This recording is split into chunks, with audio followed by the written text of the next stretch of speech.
kind of like. O'clock. All right. Ready? Mm-hmm. Thank you. At 6 o'clock, I will call to order the monthly meeting of the Village Board of Trustees of Sister Bay. Roll call. Berto. Here. Housen. Here. Pinocco. Here. White. Here. Hart. Here. Sample. Here. And Bell. Here. Okay. Can I get a approval of the agenda? I have a question before we proceed, just. Yes. So I was looking for the ad hoc administration building task force to be on this agenda, and it wasn't. The board passed a resolution how many months ago when we set up the committee that we approved a resolution that it said that it would be, the final report would be finished by that point in time, and it would be on our June agenda. So I called the office. I was told that you took it off the agenda. Yes, because I want Dick here to be able to present the report. Well, I saw the report. He sent it to me. That pushes everything off a whole month, and I don't think Dick being here, not being here, would have any bearing on the resolution that we passed that said it would be on this agenda.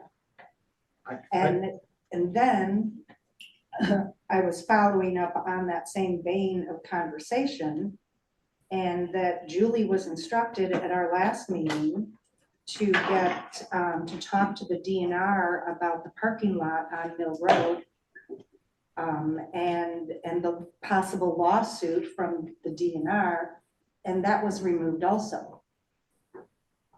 From this, so that was what needs to happen for that. What came out of the last board meeting was for that to go back to parks, to talk about whatever potential properties are available for that, and then to bring that back to the board for possible resolution. That was not my understanding. We sent it back to Parks,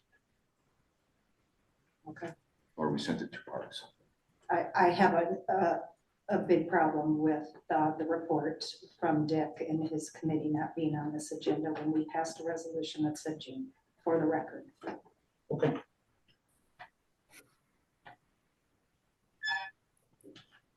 The motion to approve the agenda. So moved. Motion by Allison, Second. second by Kadanko. All those in favor? Aye. Aye. Opposed? Motion carries. Approval of meeting minutes from May 20th, 2025. Any additions, deletions, subtractions? Just a typo on page 2, line 21. Village Board of Trustees, instead of be approved, as approved.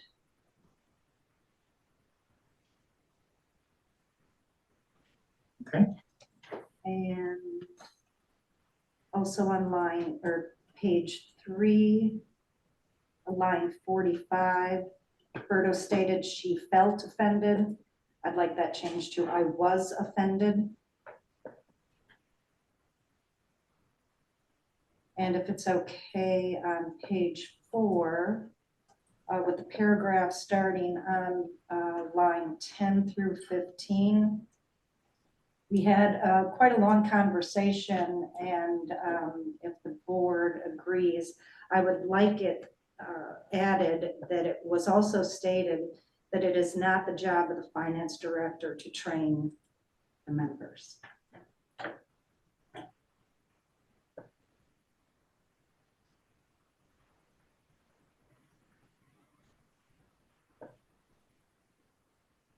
So you're saying that's what was stated at the meeting, and you want to read that way now? I would like it added if the board agrees with that, if they remember that conversation also. Well, in, do any of our descriptions of committee chairs state that we are forced to train people or not train people? I mean, I don't think finance is any different than anywhere else. I mean, I get it, right? But there's a learning curve. There's new board members. There's bringing people up to speed. That's just part of what this role is. So whatever our employee handbook says, I think is what it says. And if you want to help people, great. If you don't, great. But I think that's just part of what we sign up for.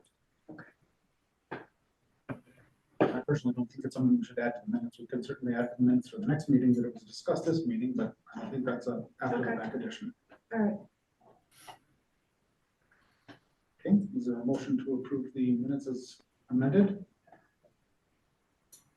So moved. Motion by Housen, Second. second by Kadanko. All those in favor? Aye. Aye.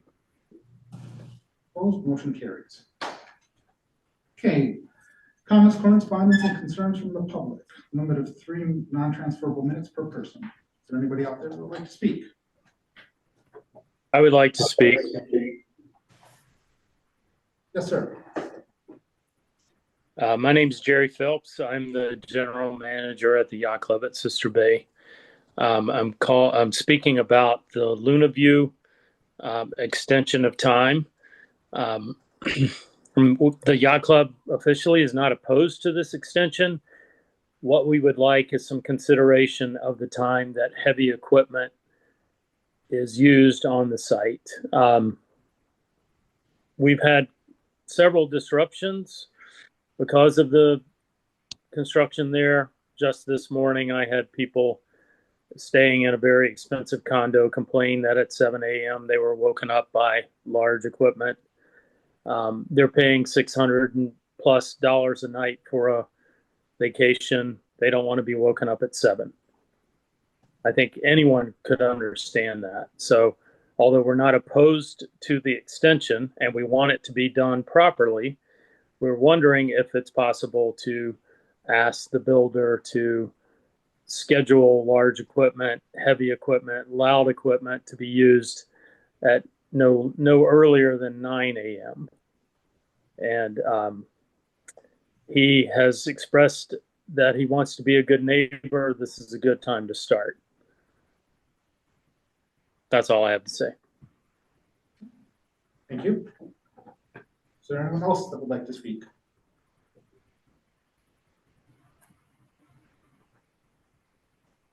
Okay. Want to speak? I did. For those of you who are joining us in person tonight and zooming in, you may or may not know that Heidi, our clerk, resigned, and I would like to read her resignation letter into the record. And this was sent to Julie, our administrator. Please accept this letter as notice of my resignation as clerk for the Village of Sister Bay. I have been offered the opportunity to work in a similar field close to my home and have decided to pursue it. While I had hoped upon coming to the village 8 years ago that I'd keep this position through retirement, I have found that current challenges are far outweighing the benefits of remaining, and personal accomplishments no longer have value when expectations seem to grow exponentially with each task completed. Coupled with the daily demands by individuals who expect to be given special consideration or attention, and those who simply feel that they are entitled to it, I leave work feeling more and more defeated each day. While not one who easily gives up on a job, I have been feeling for some time now that this is a position in which I will never be able to feel comfortably on track. I appreciate the faith the village had in me these past years to act as clerk, especially in the administration of elections, as we made the leap to become a whiz vote self-provider and implement the Badger Book system. I do hope that this is something that will continue with the new clerk. Julie, it has been a wonderful experience working with you these past several years. I came to Sister Bay at a time when the village administrator was making his exit and the position sat vacant for a good amount of time. When you arrived, I felt as though the village was finally starting to make progress in areas that truly needed it. And I got excited about the prospect of moving into a new administration building and finally having a space where all election activities could take place securely under the same roof. However, with each election also came new trustees and changes in village priorities, many of which I do not understand. I know that this environment has been challenging for you as well, and I wish I could offer you the support you need and deserve in your role. I will miss working with you. My last day in the office will be Monday, June 9th, 2025. I would like to propose staying on in a limited part-time role to complete the liquor licensing process and licensing of short-term rental properties, both of which occur in June. I do not feel that it would be right to overwhelm new staff with these duties on their first days of work. if the position is able to be filled in that time. Respectfully yours, Heidi Tesh.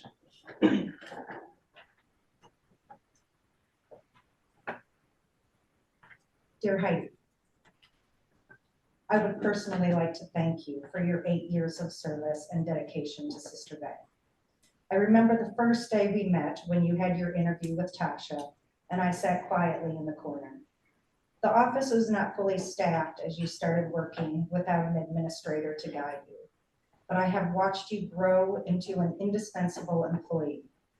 You have accepted the role of clerk with all of its responsibilities as a professional. You were always so patient and polite with not only all the people who entered the building looking for help, advice, or voting, but to me personally. Thank you for being so dedicated to the village that you offered to stay on in a limited role to help the new clerk find her footing and assist in all the licensing that happens each June. I'm well aware the tasks often asked of you were beyond the role of clerk, yet you somehow tried to please everyone with their requests. Again, you went above and beyond. As stated in your resignation letter, I too had hoped you would be around until your retirement, but I am grateful to have known you for 8 years. I'm happy for you that there will be way less drama with your new job and that you will be closer to home and your father, not to mention all the evening meetings that took you away from that. Please know that I may not have said it often enough, but I do appreciate you and everything you did for me and the village. I will miss you dearly. Thank you so much. That's awfully nice. Would you like to have more?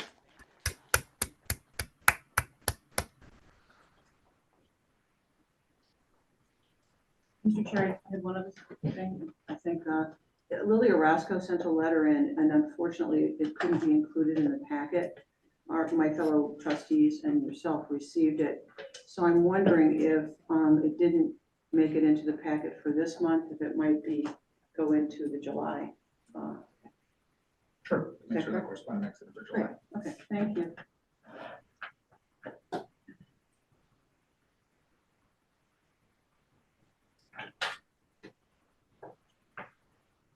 So other correspondence received was a letter from Donna Johnson and then one from Wendy Cooper. Those were sent out to you in advance.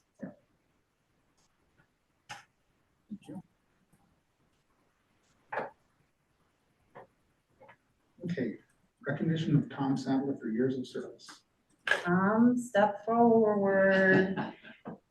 I have to embarrass you a little. Off the gangplank. Here. That's, Might be a little too far away, Tom. Okay. So we want to thank Tom. He has been the chair of the zoning board of appeals since 1997. No, that was you've been involved with the village for a very long time. You've done an excellent job with the zoning board of appeals. We want to show our recognition, understand that eventually your service comes to an end, and then you did a wonderful job. We want to present you this plaque in honor of that. Thank you very much. Then do we also have a resolution that we need to? no, but I think you should read the plaque. Okay.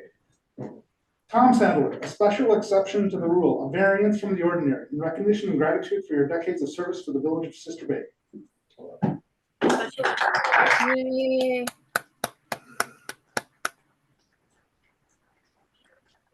Special exception and variance are terms that are used in the committee that Tom served on, the board he served on.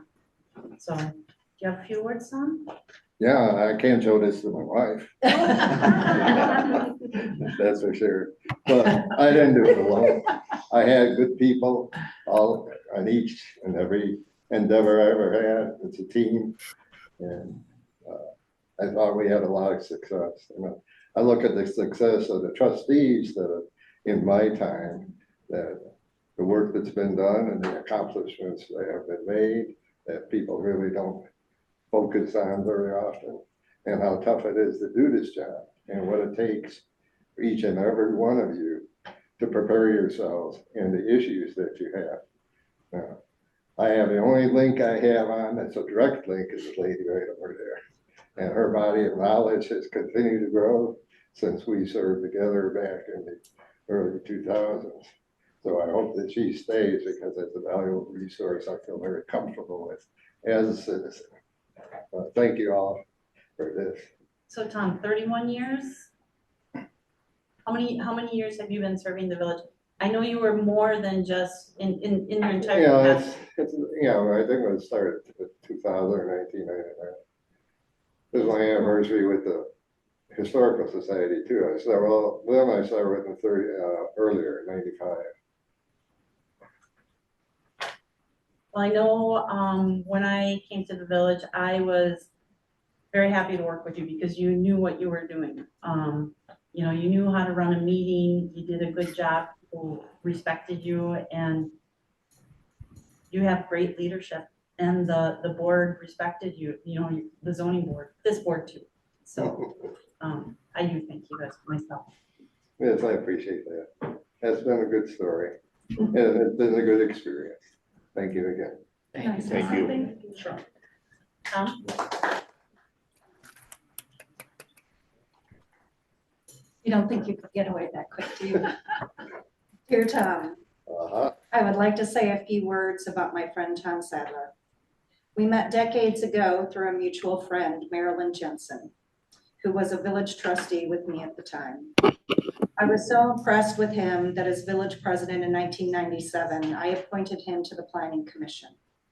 He was thought-provoking, intelligent, visionary, and just an all-around good guy.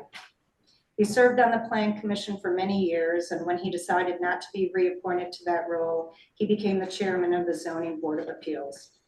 As a quasi-judiciary, he took his role very seriously.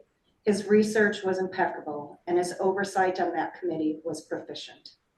His retirement is a great loss to the village, but he has served it well.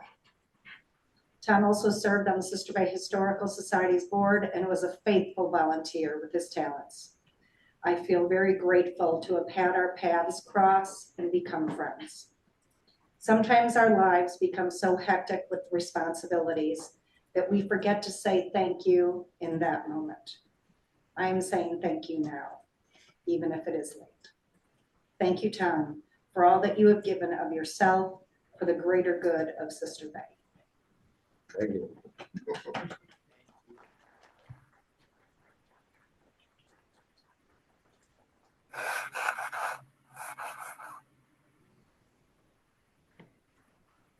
Long memories to leave here tonight.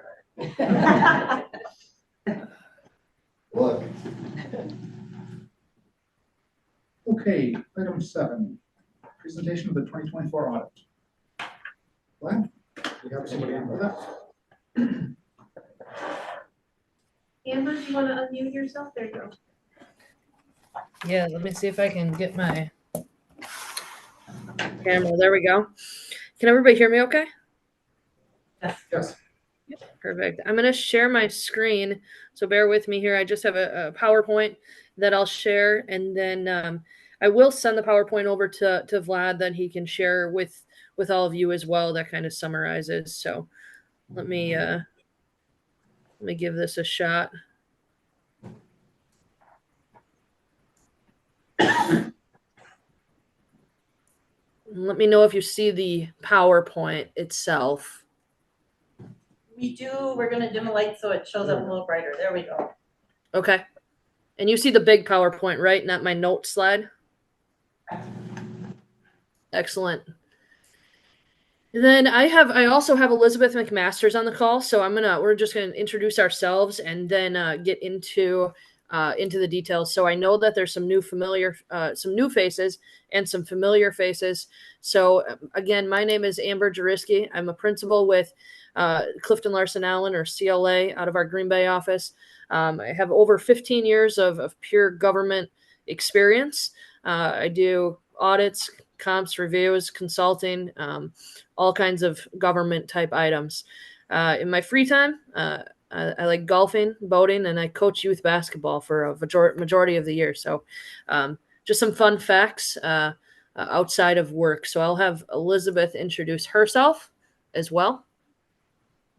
Hi, everybody. Thanks for having us today. My name is Elizabeth McMasters. I'm a director out of our Green Bay office. I have over 10 years of just state and local government experience, so that's all I've known since I got out of college. I also work on audits, compilations, reviews, consulting, and my hobbies include camping. This last weekend, it was a very cold one, actually, up in Door County. We were at the Jellystone Park near Sturgeon Bay. And then we are often going to visit family in the UP. And then we've got two busy little kiddos. So chasing my 5 and 7-year-old. And I'm going to go through this high level. If there's questions, feel free to interject. Otherwise, I'll answer any questions after, or if you want to reach out to me separately, we would be happy to do that. So just going to summarize our required communications to the board. Our primary responsibility is to issue an opinion on the financial statements. It is management's responsibility for the preparation and fair presentation. That does not mean that management has to necessarily prepare them. Management provides all the appropriate documents, provides a trial balance, and so forth. There are adjustments that we post after that, and that's perfectly, I'm going to say routine as what would happen. We also review the internal controls of the village. We do not issue an opinion on those controls or on the internal controls, though. Our audit includes looking at a number of transactions, but we do not look at all of the transactions. We use materiality thresholds, some risk-based approaches, inquiry, and past experience in order to select our samples and our transactions that we're looking at. We have two phases of the audit. We complete interim field work, and then we do final field work. So interim field work is usually in the fall sometime. Final field work is in late February, early March timeframe. And then the wrap up and presentation that we have here today. Some significant accounting policies that are included. Those are all outlined in note 1. Those include your cash, long-term debt, property taxes, compensated absences, capital assets, and so forth. A new policy that was new accounting policy that was reviewed and implemented for 2024 was GASB 101. That relates to compensated absences. So what that said is anything in the past, it was anything that was paid out was accrued and recorded. Now it includes anything that was unused and is potentially likely to be used is now recorded as a liability as well. So in addition to those payouts. We did not have any unusual transactions that we noted. There are some management accounting estimates included in the financial statements. The Wisconsin retirement system, your depreciation on your long-term, on your capital assets, and then the some fair value investments. But none of them were deemed significant to be required to disclose to governance, but I always like to share what some of those are. We determined that the disclosures were adequate, complete, and clear. And then you will see that there's some RSI, required supplementary information, and supplementary information in the financial statements that you received in a bound document. And that is summarized information that is summarized then into the front of the financial statements in terms of the supplementary information. There were no disagreements with management and no issues in terms of completing the audit or difficulties. I think here I want to make sure that I compliment the village, Vlad, Julie, Heidi, Kara, Megan, all of them. Obviously, with transition come new things, right? So there was a lot thrown at them, and I think they reached out when needed. We worked together, and the audit really went seamless for having the turnover that you did and the foundation that was there. So we're really appreciative of that. And I think we want to make sure that we say thank you to all of them as well. So thank you for that. In terms of management's responsibility for the financial statements, as I mentioned, management's responsible for the preparation and fair presentation. That is done through the signing of the management rep letter. And that was done by Vlad. And that signified that we could release the report. Continuing with required communications, correct and misstatements. Most of these are non-audit service entries and really relate to year-end close and those types of items, unusual items. And as Vlad gets more comfortable in his role, him and I have no doubt that those entries, the number that we posted, will continue to decrease. And asking questions, I think that will just continue to come. So no concerns there from that perspective. And we did not have any uncorrected misstatements to disclose. So, a summary of the audit results, the financial statements, we issued a clean, unmodified opinion. That's the highest opinion we can provide from an audit standpoint. There were two, in terms of the internal controls, as I said, we don't give an opinion on them, but we would be required to disclose any material weaknesses, significant deficiencies, or compliance issues. And we did not have any compliance issues to report, and we had two findings. But these are common findings and very common for a village your size and not to be alarmed by. The preparation of the annual financial report, we prepare probably 95% of our clients' financial statements.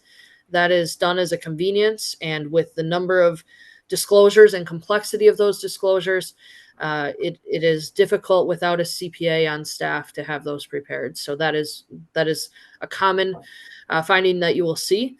And then adjustments to the financial records. And this is what I mentioned before with those non-audit type service entries. That'll continue to decrease as the team gets comfortable and going through those year-end checklists. So again, not an uncommon finding for a village of your size. The financial statements. So this just shows a breakdown, and I'll get into the numbers here shortly. A breakdown of what your general fund is composed of in terms of fund balance. So the fund balance in the general fund is just over 2.2 million, and most of that is unassigned as it relates to classifications. The the non-spendable portion was about 84,000, the committed about 275,000, and that committed portion, if I go back a slide here, this committed portion right here, the 12%, that is the amount that was used to balance the 2025 budget. So when the budget is not balanced, that means you're applying fund balance and you're pulling away from that unassigned fund balance. So that amount for 2025 was 275,000. What actually happens may be different, but that is how it's presented for the year before. So then if I go to your minimum fund balance policy, the policy is 25%, and currently the village is above that and has been trending, but that's been intentional in terms of planning and in operations, because of, if we go back 5, 6, 7 years ago, that was not the case. It was not the case of what you're looking at right now. So establishing that fund balance is really important. And the village has a 25% policy. Typically in what had been recommended for a long time was about 15 to 25%. The industry's gone a little bit higher than that now and gone to about 25 to 35%, depending upon your expenditures and your cash flow, because things cost more. Inflation and things had a big driving force with that. And what I would continue to remind you is your fund balance is healthy. However, make sure if you're applying fund balance in your budget, as we just discussed, of 275,000, you need to have a higher unassigned fund balance. If you don't have a lot of cash flow throughout the year from state aids, and depending upon property tax collections, this unassigned fund balance is really your rainy day that prevents you from having to short-term borrow. So while it might look high here from what your expectation is to what it is, this number you don't want to compare to your neighbor, because your situation is very different and can be everybody's is different. So keep that in mind when you're planning and when you're going through your budget process and what that means and what your percentage, where you want that to be. So any questions on that piece?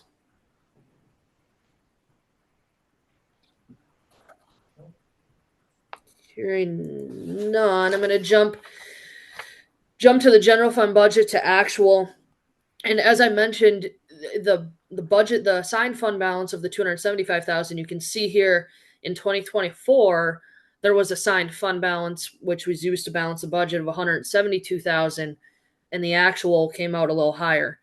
Some of that has to do with timing of maintenance projects, maybe particularly typically public works is that, and you can see that there were some savings there. And then in some of the development area, interest was higher in just naturally in 2024. That drove some of that. And then there is an additional transfer in here. I want to make sure I mention this.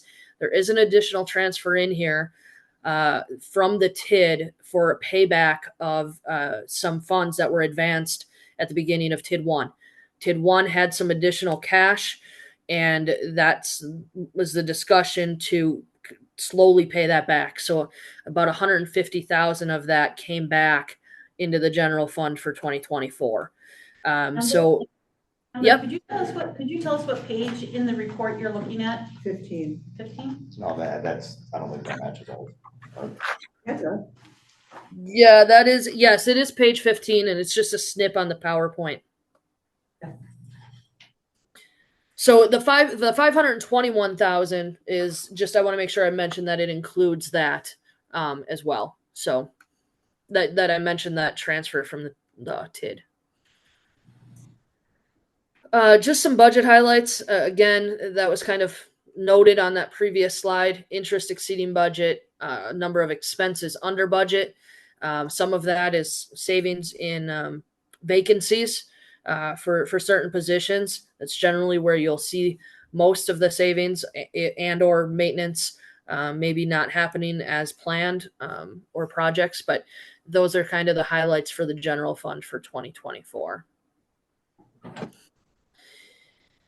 Then just kind of a summary of the fund balances for the governmental funds in 2024, showing a comparison for the last 3 years. The capital projects looks like a big outlier there. There's some unspent bond proceeds in there. So that is why that looks like it does. And that total fund balance is about 8.1 million.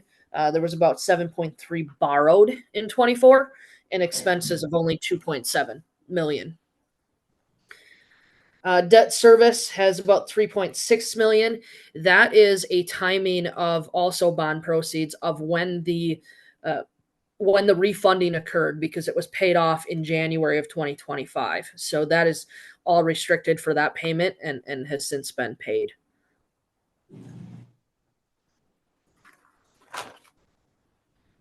The restricted fund balances, they're on that chart there, but you can see the numbers here. Pebble Beach has $2,000 there that's restricted. Infrastructure improvements of 606, and I'll get you a page here that I want to pull up. Page 69 has the non-major funds. So the 606,000 is the Premier Resort tax. And then the Pebble Beach, as I mentioned, the 2,000, and the TID 1 is just the 1.2 million, but I'm going to talk about TID 1 here shortly. And TID 2 has a fund balance of 36,620. That is included in this capital expenditures. Committed funds, that's 275,000. That is what I mentioned about the balanced budget for 2025.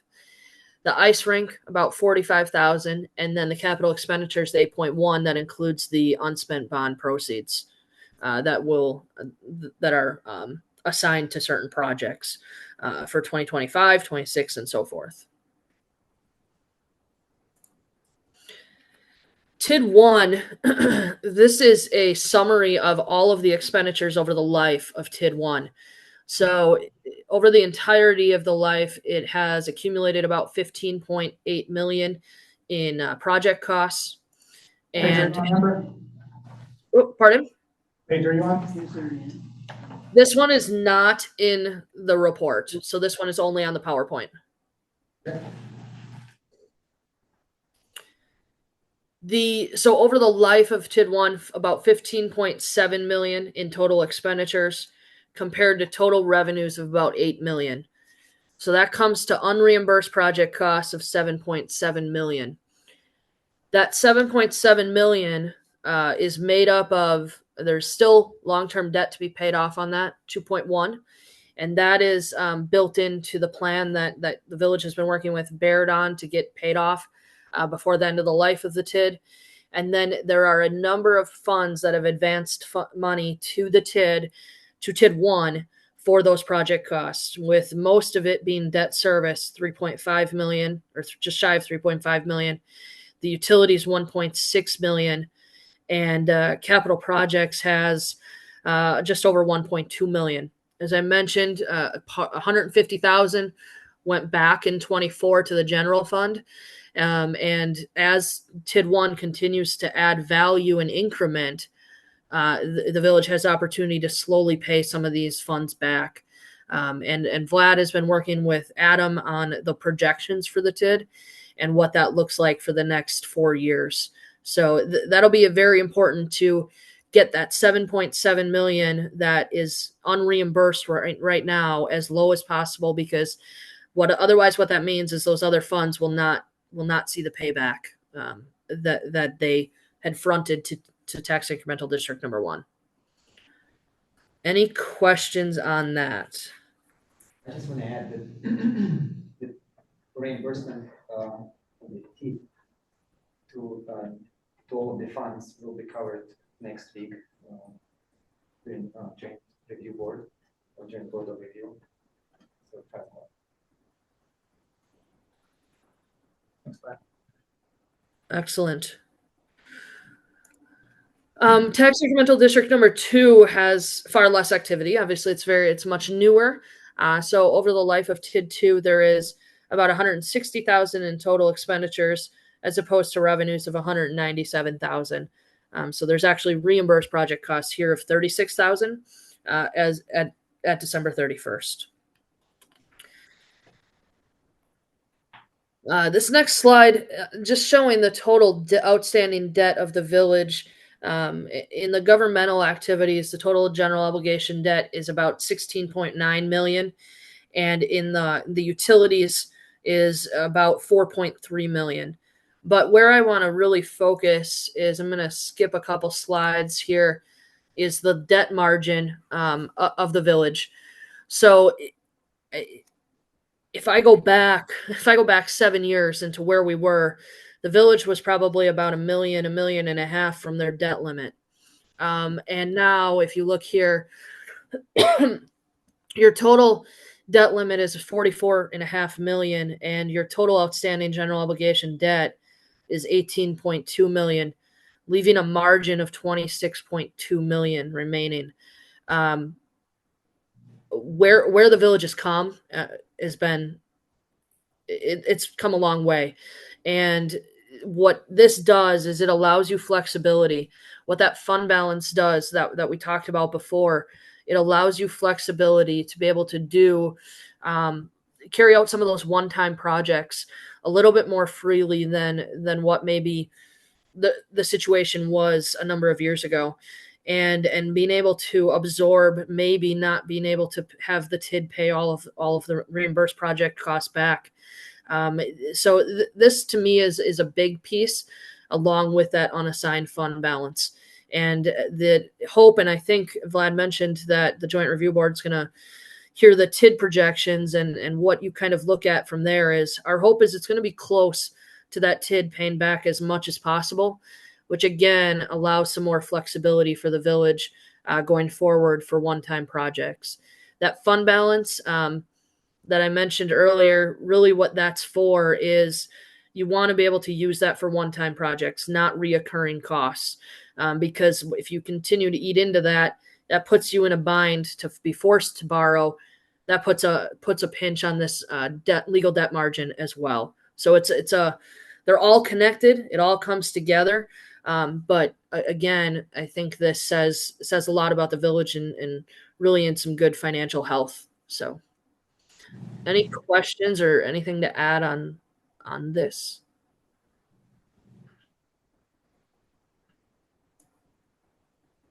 If not,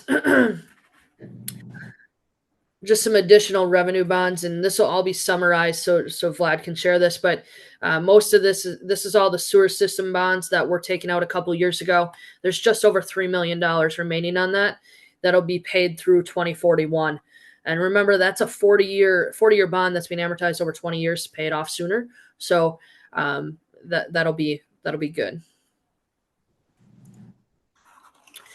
So when we talk about the utilities, I want to mention that I like to focus on the cash flow, because if you focus on the cash flow, it takes out the non-cash items.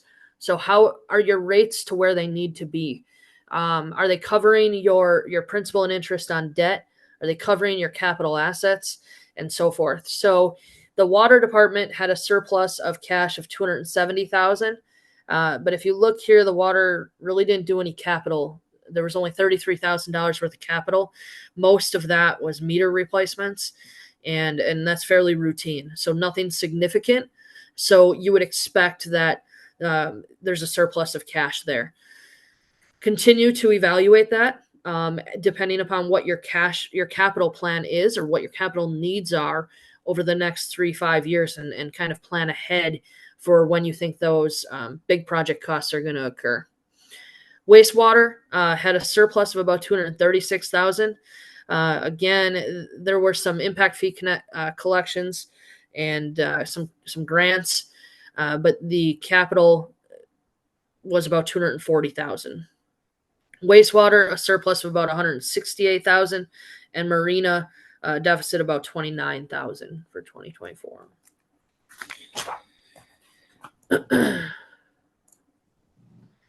The marina had operating income of about, $286,000, which led to an operating activity cash flow of about $369,000. Your depreciation is about $109,000 on that. So where that comes into play is what's kind of the long-term plan to make sure that your infrastructure and your capital in the marina is, there's a capital plan essentially of how are you going to fund anything that needs to happen in the next 3, 5, 7 years. How are you saving for that? Is it going to be bond proceeds?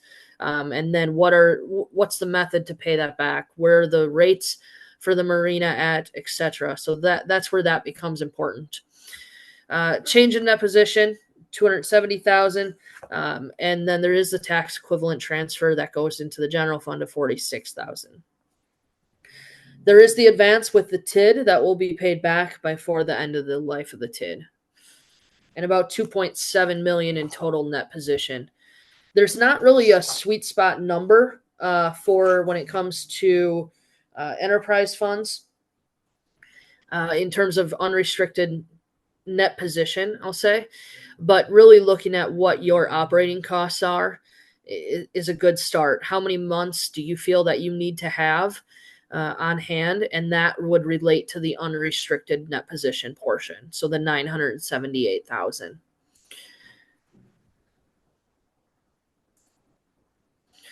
Some financial statement footnote disclosures. I mentioned a lot of these, but they're in the bound document for your reference. Most of them have some further detail other than the summarized version in note 1. So you'll see the detailed notes for cash, capital, debt, and the Wisconsin Retirement System's pension plan and the OPEB plan. Then I'm going to turn this over to Elizabeth.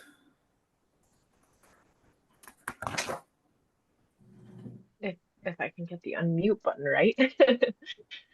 All right. So we just had a couple of comments and observations. And these are items that we're talking pretty consistently with village staff on if we see anything that could be enhanced or tweaked. But obviously with the upcoming changes, in village personnel and so on, we wanted to take the opportunity to just make sure that we talk on some of the policies and procedures and continuing to establish written policies and enhance and update current policies.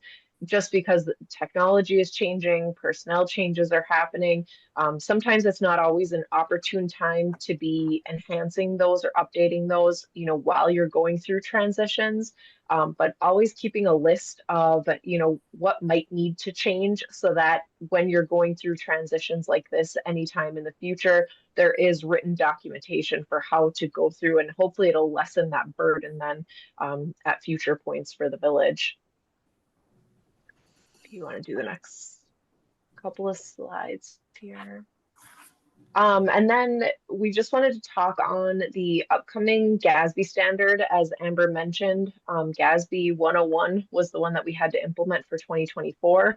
There are a few that are coming up on the horizon. Obviously, we'll be working with the village as we learn and figure out what that's going to look like from the village's standpoint, but just a high level summary of what that looks like at this point. We have GASB statement number 102, which relates to certain risk disclosures. What that one is basically getting at is if there was a concentration or a constraint relating to the primary government reporting unit, if there was some material change that a user of the financial statement would need to know about, we have the ability to disclose that.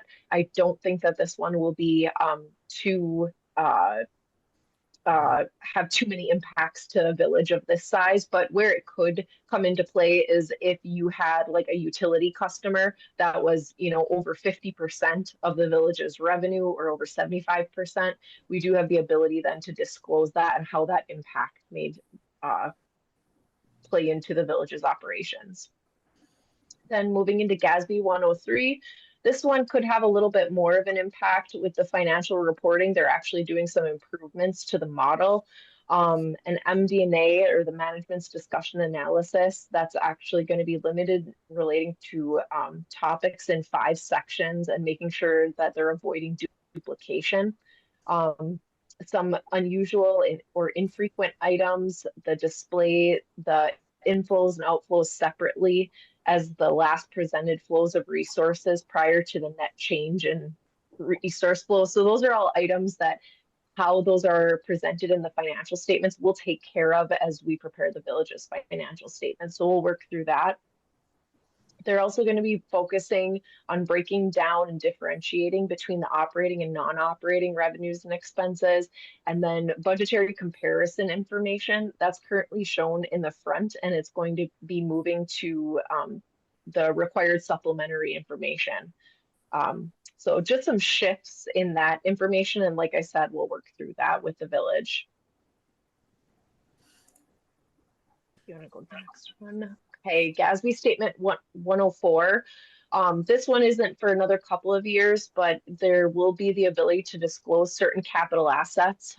Right now, we do have them separately broken into the footnote, but there's probably going to be some further clarification if any of it is applicable to the village. And then certain required additional disclosures for capital asset sales that are held for sale. So if those sales were to occur or likely to occur within the next year, we have the ability then to disclose that in the financial statements. And then there would also potentially be, if any of those assets are held for sale, there's the ability to have a separate disclosure for the historical cost information, the accumulated depreciation. That would be for like a major asset class. And currently right now, everything is rolled up together. So it would just be a little bit more transparent from a financial statement basis. All right. Excellent. And I think I have to go back to that cash flow. I think my link wasn't updated on what you guys were seeing. So I was kind of reading off of both a little bit of what they were. So on page 18 has the cash flow, and those impact fee collections came out of paybacks, came out of water. So the change that I'll update that slide. Again, that link didn't seem to be updated, but I'll update that slide so that when I send this over to you, you'll have the most updated. But page 18 really reflects that $358,000 of impact fees that was paid back, from most of that the water tower ones that have continued to be paid back, but the rest of them were repaid back as well. So I just want to make sure I notice that as I said one thing about the marina. I'm like, wait a minute, and that link looks a little outdated. So page 18 has that information on there, but it all holds true about operations and the timing of your capital and what that plan is and what it looks like going forward. Not necessarily looking just 1 year out, 2 years out. It's really looking from a trend perspective, from a cash flows from behind, but then capital looking forward and what your operations are to cover that. So just want to make sure I revisited that there. Sorry about that. Any questions?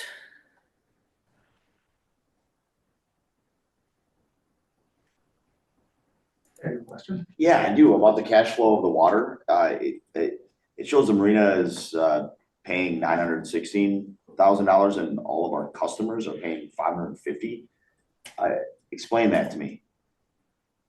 This is in that on page 18, line 1, cash flows from operating activities. It just seems like a really high number that would be coming from the marina. That would, let me, I'm going to stop sharing here for a second, and I'm going to see if I can pull up that exact piece here. So there's a couple of different items that go into that, into the charges for services on that marina side. So let me, I'm at my computer here, so I should be able to get you a quick answer on what makes that number up. There's a couple different things, but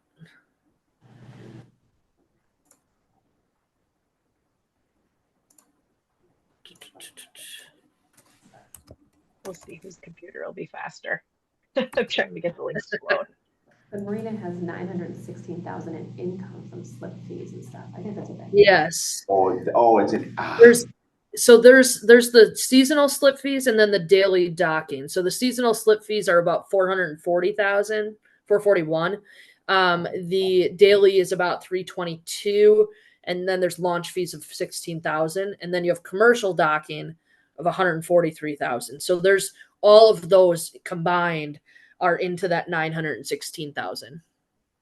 Thank you. Great question. Any other questions?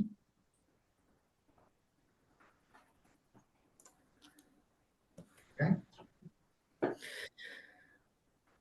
If there are no other questions, again, I just want to make sure that I thank village staff for help. I know that we can be kind of a little bit of pests when we're there and asking questions, but we really appreciate the help. And I think with the transition that you had this year, I think things went very smooth. So if there are questions after the fact, I'd be happy to answer any. Vlad does have our contact. Vlad and Julie both have our contact information. Would be happy to go through anything at any point.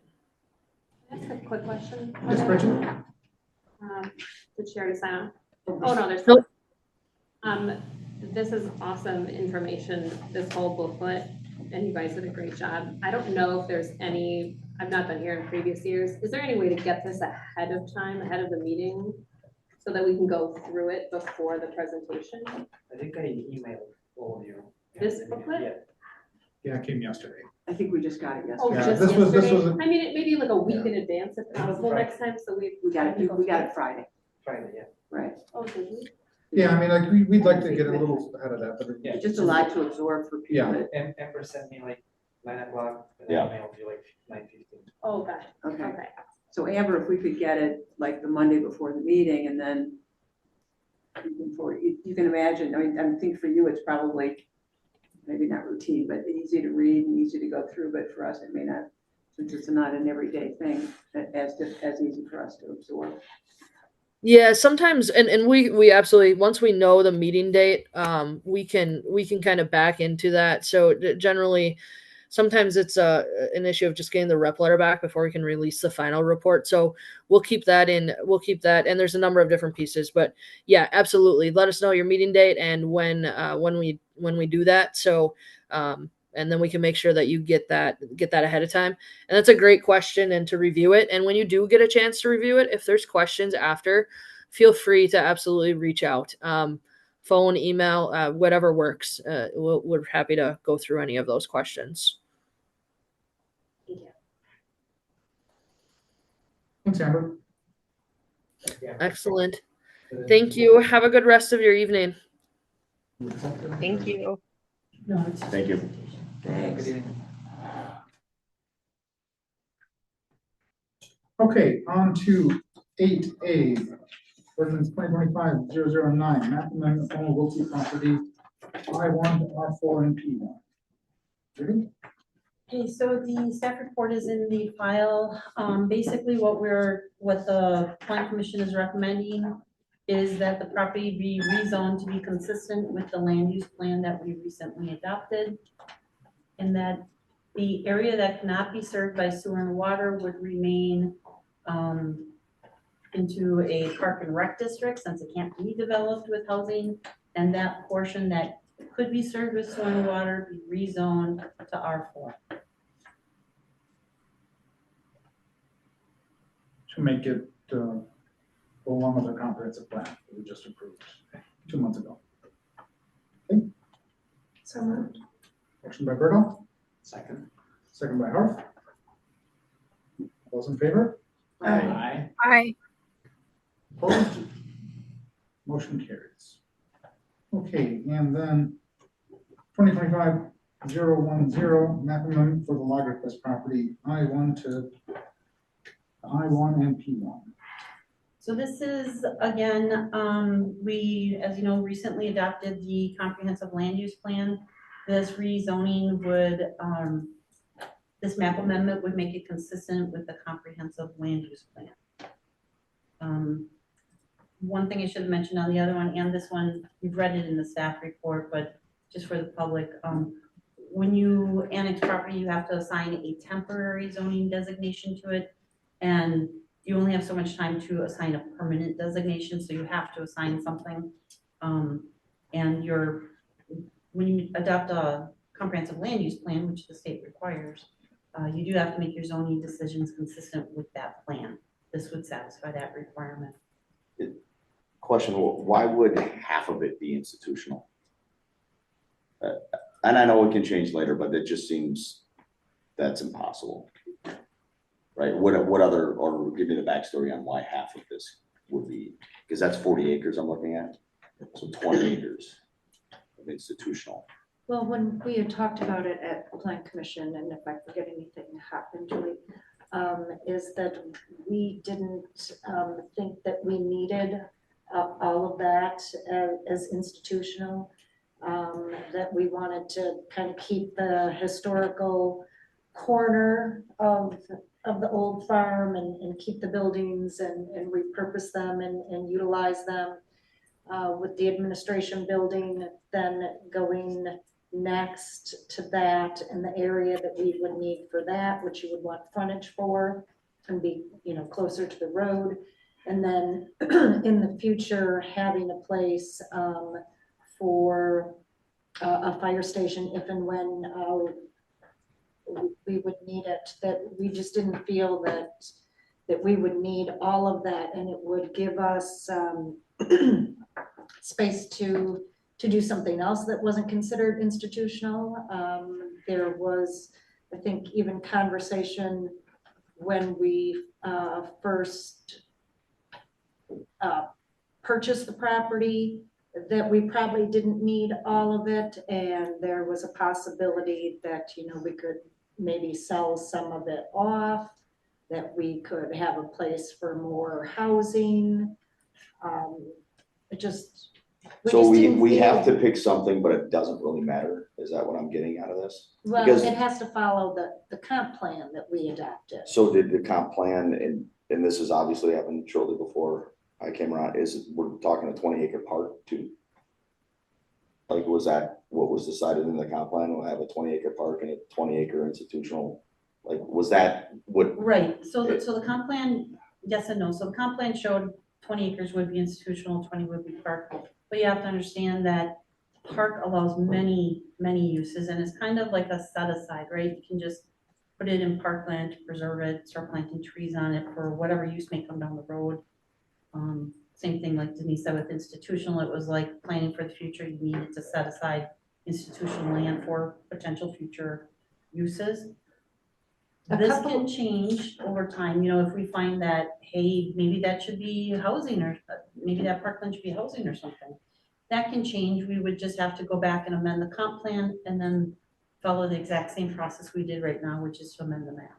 One of the things too that we talked about at Plan Commission was creating some urban gardens, different than the gardens that are already on the sports complex property, where each person kind of has their own plot and takes care of it and they reap all the benefits.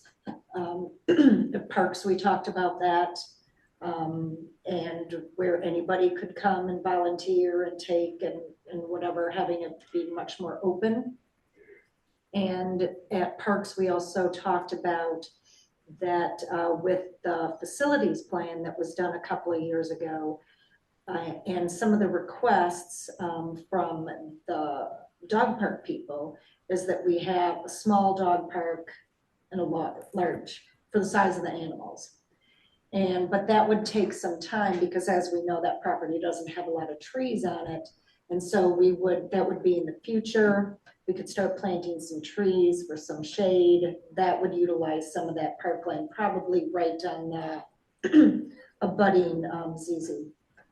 So those were two different committees had talked about some of that. And as you mentioned, selling this, possibly if that is, Some of the, nobody's gonna wanna can't buy a park, nobody would want to buy institutional land. I look at this as a placeholder, and parks is going to be a reasonable placeholder because you're not going to have, a use that you couldn't rezone there. The other thing. I like parks, I mean, I'm not All of against it, these- but more grass to cut is just more. Well, gas just and because it's a park doesn't mean it has to be grass. I think that's a connection that we need to break there. They cut grass in my ditch, I don't trust that they wouldn't just cut grass all over, like, great for the environment. Anyway, thank you, I didn't have any background on it, that helps. And I think the other thing on rezoning these that we should say is this is all village property.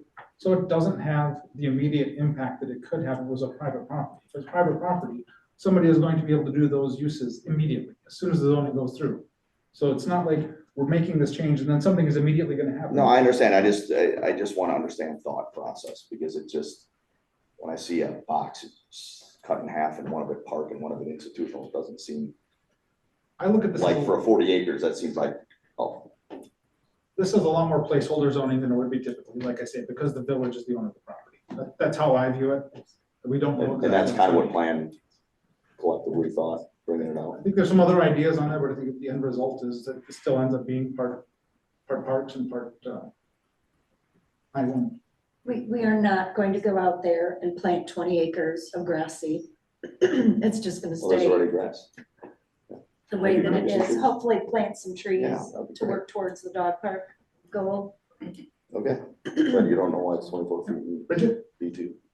Just wanted to clarify, so even with the Wiltsey one, even though it says a permanent zoning thing, it's not necessarily permanent because the village owns it. So if in the future you guys are like, you know what, just kidding, we actually want to make Wiltsey R2, even though that doesn't go ahead with the comprehensive plan that you guys are like, you can go back and change that plan. We could amend the comprehensive plan. I think we're Okay, so temporary and nothing's set permanent. in stone here. The temporary zoning, correct me if I'm wrong, Julie, but it's because we annexed it. So there had to be a zoning You've got district this. right that moment.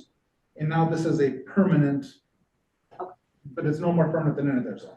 Right, and in the staff report, I did make sure that was called out, so years from now, somebody could look back at the file and see, oh, that's what it means, because it does say, please note, permanent in this case means until changed. Right, So, okay, I just want to make sure. Have a motion? So moved. Motion by Berto, Second. second by Shampoo. All those in favor? Aye. Hi.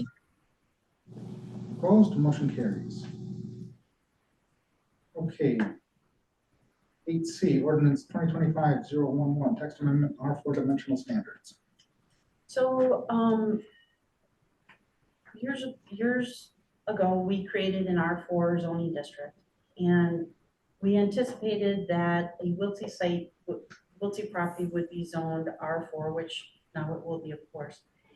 And when it came to actually seeing if okay, so if we have something R4, can we really build an affordable home on it?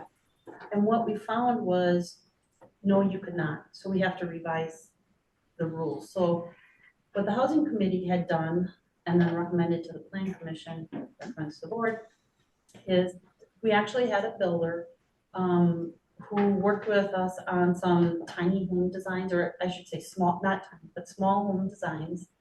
And then, you know, they were out of a magazine and screenshots, and it actually put them on paper so they could be advertised to people. Like, here's 10 models of 1 bedroom, here's like 10 models of 2 bedroom, here's 10 models of 3. It wasn't 10, I forget the exact number, but what we found was if you go to put those homes on those R4 lots, they didn't fit. So what we had to do was look at our code and say, okay, the lot has to be a little bit wider, the setbacks have to be different than what we have in the code. So the amendments you see here would actually allow a home to be built on in an R4 lot. Because absent this amendment, you cannot build a home on an R4 lot unless it was a very tiny little home, which wasn't, you know, through the housing work that we've done, we know that we want starter homes, or the discussion has been starter homes out there, where perhaps a single mother could be there with her children, or an elderly couple, or an individual, or a small family. But the way the code is right now, you would not be able to put those homes on there. So this helps us implement some of the initiatives that we've been talking about for the last couple of years. So what you're saying is, if you pick a 2-story home, you can't build that in a footprint that still allows for 20% green space. Is that what you mean? And to meet the setbacks, yeah. Even Or the just homes, to meet the setbacks? Because I think you can build it within, you know, I mean, you can build it. they'd be very narrow. You kind of end up with more of like a mobile home style, or very small. Even with these setbacks, the garages would be behind the home. So these standards allow a home with a garage and back, provided the driveway is shared. Why wouldn't we have the garage towards the front to have less driveway coverage of the property? Like, why, if we're really trying to do this efficiently and trying to keep green space, why wouldn't we allow the garage to be closer to the road? So What was the thought process there? okay, not everybody's gonna want a garage. I get And that, but the other thought too was that this is to be more of a neighborhood design.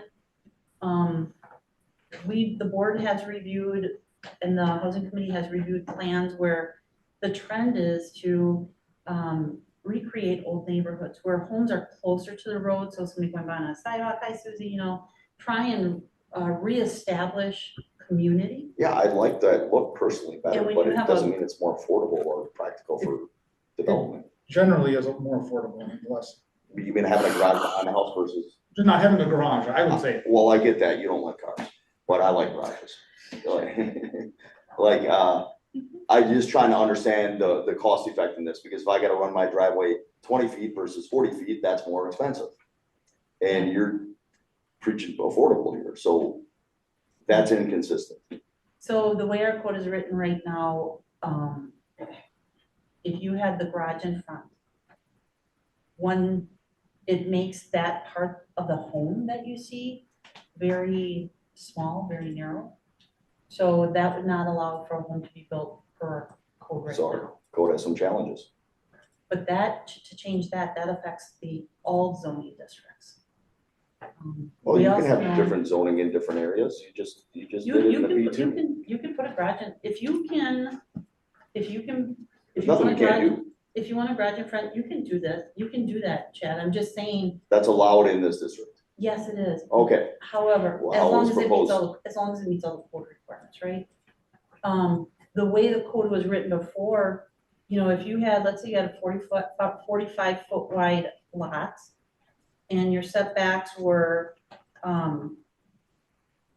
20 feet, that allows you 25 feet. well, the setbacks are too far for a small lot neighborhood, they should be more like the B2 district, if that's what we're trying to do. And that's what we're doing. Yeah. Yeah, because the way the code was written, your home would be limited to 25 feet.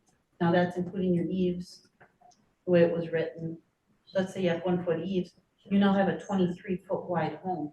That's a very narrow home. I mean, you can't even get a 2-stall garage on there. So changing the code allows for practical use of a property. I hear you, and I just think that it needs a lot more thought and a lot more code and a lot more. You know, if you have some ideas, we'd be glad to review them. I know there's been a lot of time and effort put into this. I'm not trying to say nobody's Yeah. put time or effort. I'm not criticizing anybody or anything. Yeah. I just know I play pretend because one day I may all be able to build a house on a vacant lot I have next to me. And it's tough, it's creative, but like they should be a smaller footprint and go 2 stories. It's more affordable, it's better This for would the allow environment, it's better for green space. This would and- allow that, yeah. So all of the R4 is owned by this village right now, correct? Correct. So whatever change we make here, until we decide to do something, doesn't make any. I understand, but I'm just trying to get more of the thought process on why. Yeah, I mean, I was not for this. I think that we should do everything in here that's less restrictive and leave everything, but not do anything that's more restrictive would be my take on it, but. Yeah. Because ultimately, whatever. Well, this goes is through less here- restrictive No, technically. there's some pieces that are more restrictive, some pieces that are less restrictive. Yeah. There are, like, the minimum size going from 4,500 to 5,000. The minimum width, I mean, like, what we did is we said, okay, Julie, this is what we're thinking, this is what we envision there. How does this actually, okay, how does this zoning code apply to it? How does this area apply to it? And what I think is, for something that we own, that we aren't actually having any active development on, we should keep it as wide open as possible, so whoever that wants to build this can do it, so we don't have to amend our code there. I agree, and on a corner lot, it should be a narrower width because you can enter the garage from the other street. Rather than the whole width of it, you can have a narrower house there and you can have a garage on that side, like I see in cities all the time. I assume that's put in there. And when you're seeing those in cities, you're also seeing those in old neighborhoods. Those are not generally new neighborhoods, those are typically not legal. Yeah, but in Yeah. newer stuff, I mean, they're compacting everything. I mean, Yeah, when you have some of control. these Colorado developments, I mean, they're making it tight. And I'm not saying we need to or don't need to, but I just really trying to understand the thought process on all this. But I agree, it should be as less restrictive as possible to allow more flexibility. So some other things you saw in here is we were pretty unrealistic on the floor area requirements to keep them affordable, so that brings the floor area requirements down too. And again, looking at affordable floor plans, this is the size you're seeing. 900 square feet for a 1-bedroom affordable home is a large home, It's a 2-bedroom. right? I said for a 1-bedroom, that would be. That was the previous, That would what it be- was previously was at Yeah. 900. Yeah. That's- So anyways, those are the comments I have on that. Plan commission members, of course, can chime in if there's more.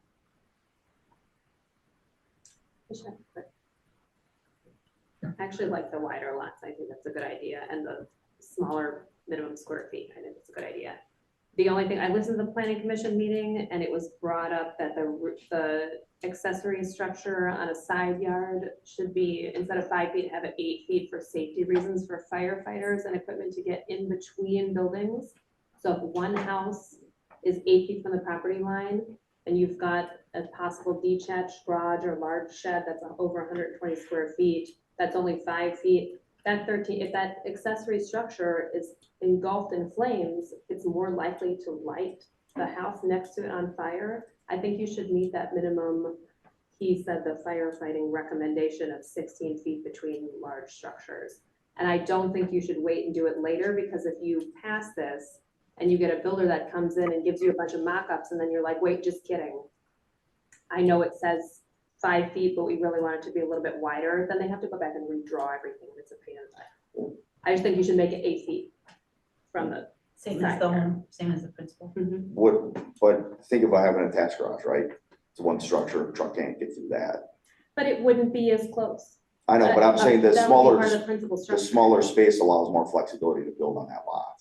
I know, Closer. but if that's what is recommended for safety equipment to get through and put out a fire, why trim off that extra 3 feet? Like, just give them the room to get through. Or just attach it.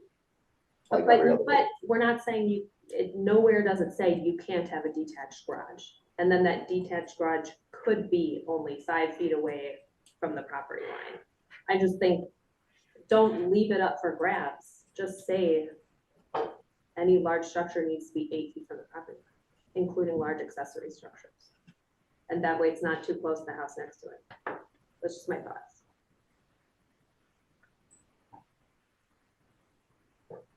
I would just say, I would amend that, and otherwise I would approve this. What was your definition of large accessory structure? Anything over 120 square feet. Okay. Which is easy, because it's already written in there. Is that a motion? I don't know, does anybody else agree with that, or care? I agree with that, Bridget. Thank you. On page 23, Yeah, Where it says side yard 5 feet from one side, 20 feet total for an accessory structure in excess of 120 square feet. I think it should say 8 feet one side, and it's fine with me if it were 16 total, just like the principal structure. But I don't think it should, the 5 foot should be this, I think it should be a minimum of 8 feet away. so strike the 5 feet.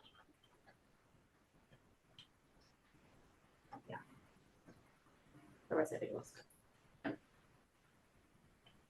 I have a problem with that.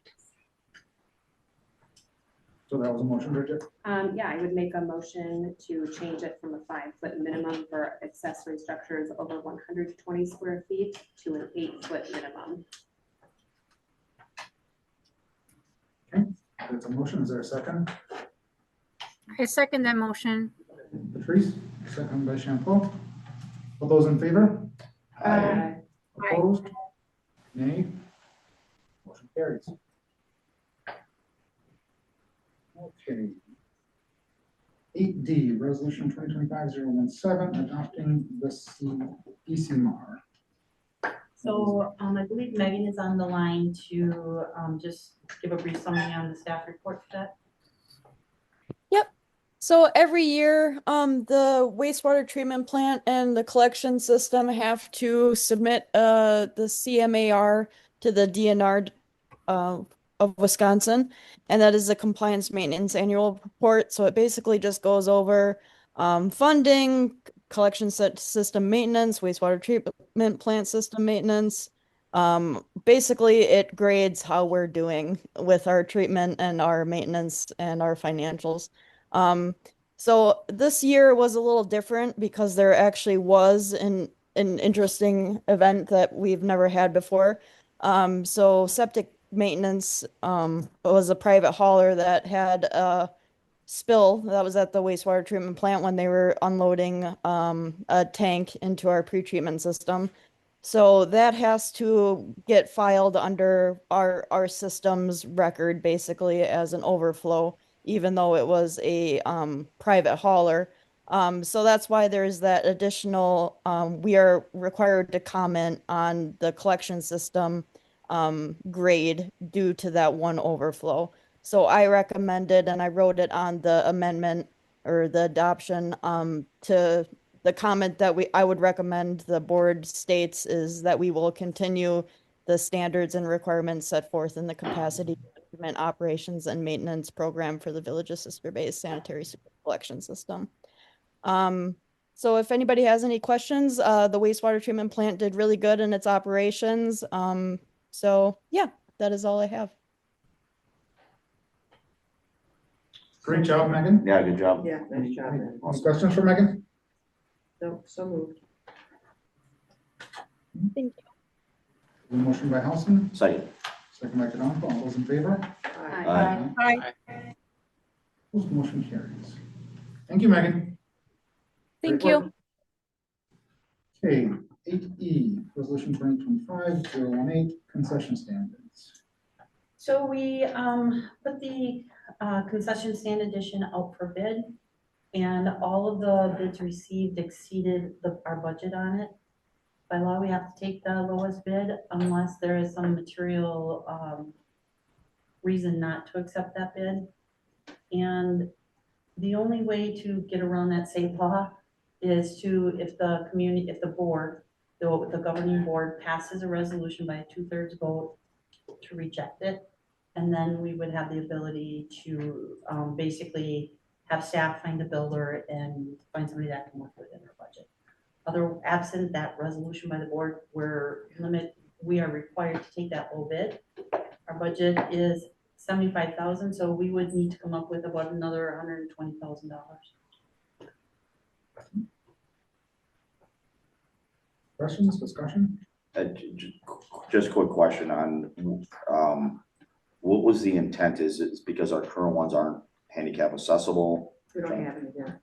There are no Or restrooms on it. Where are these going? The So it's- baseball concession stand, Oh, I know, but there's bathrooms like a short walk from there. uphill, very difficult. Is that, so it's accessibility? Yeah. Okay.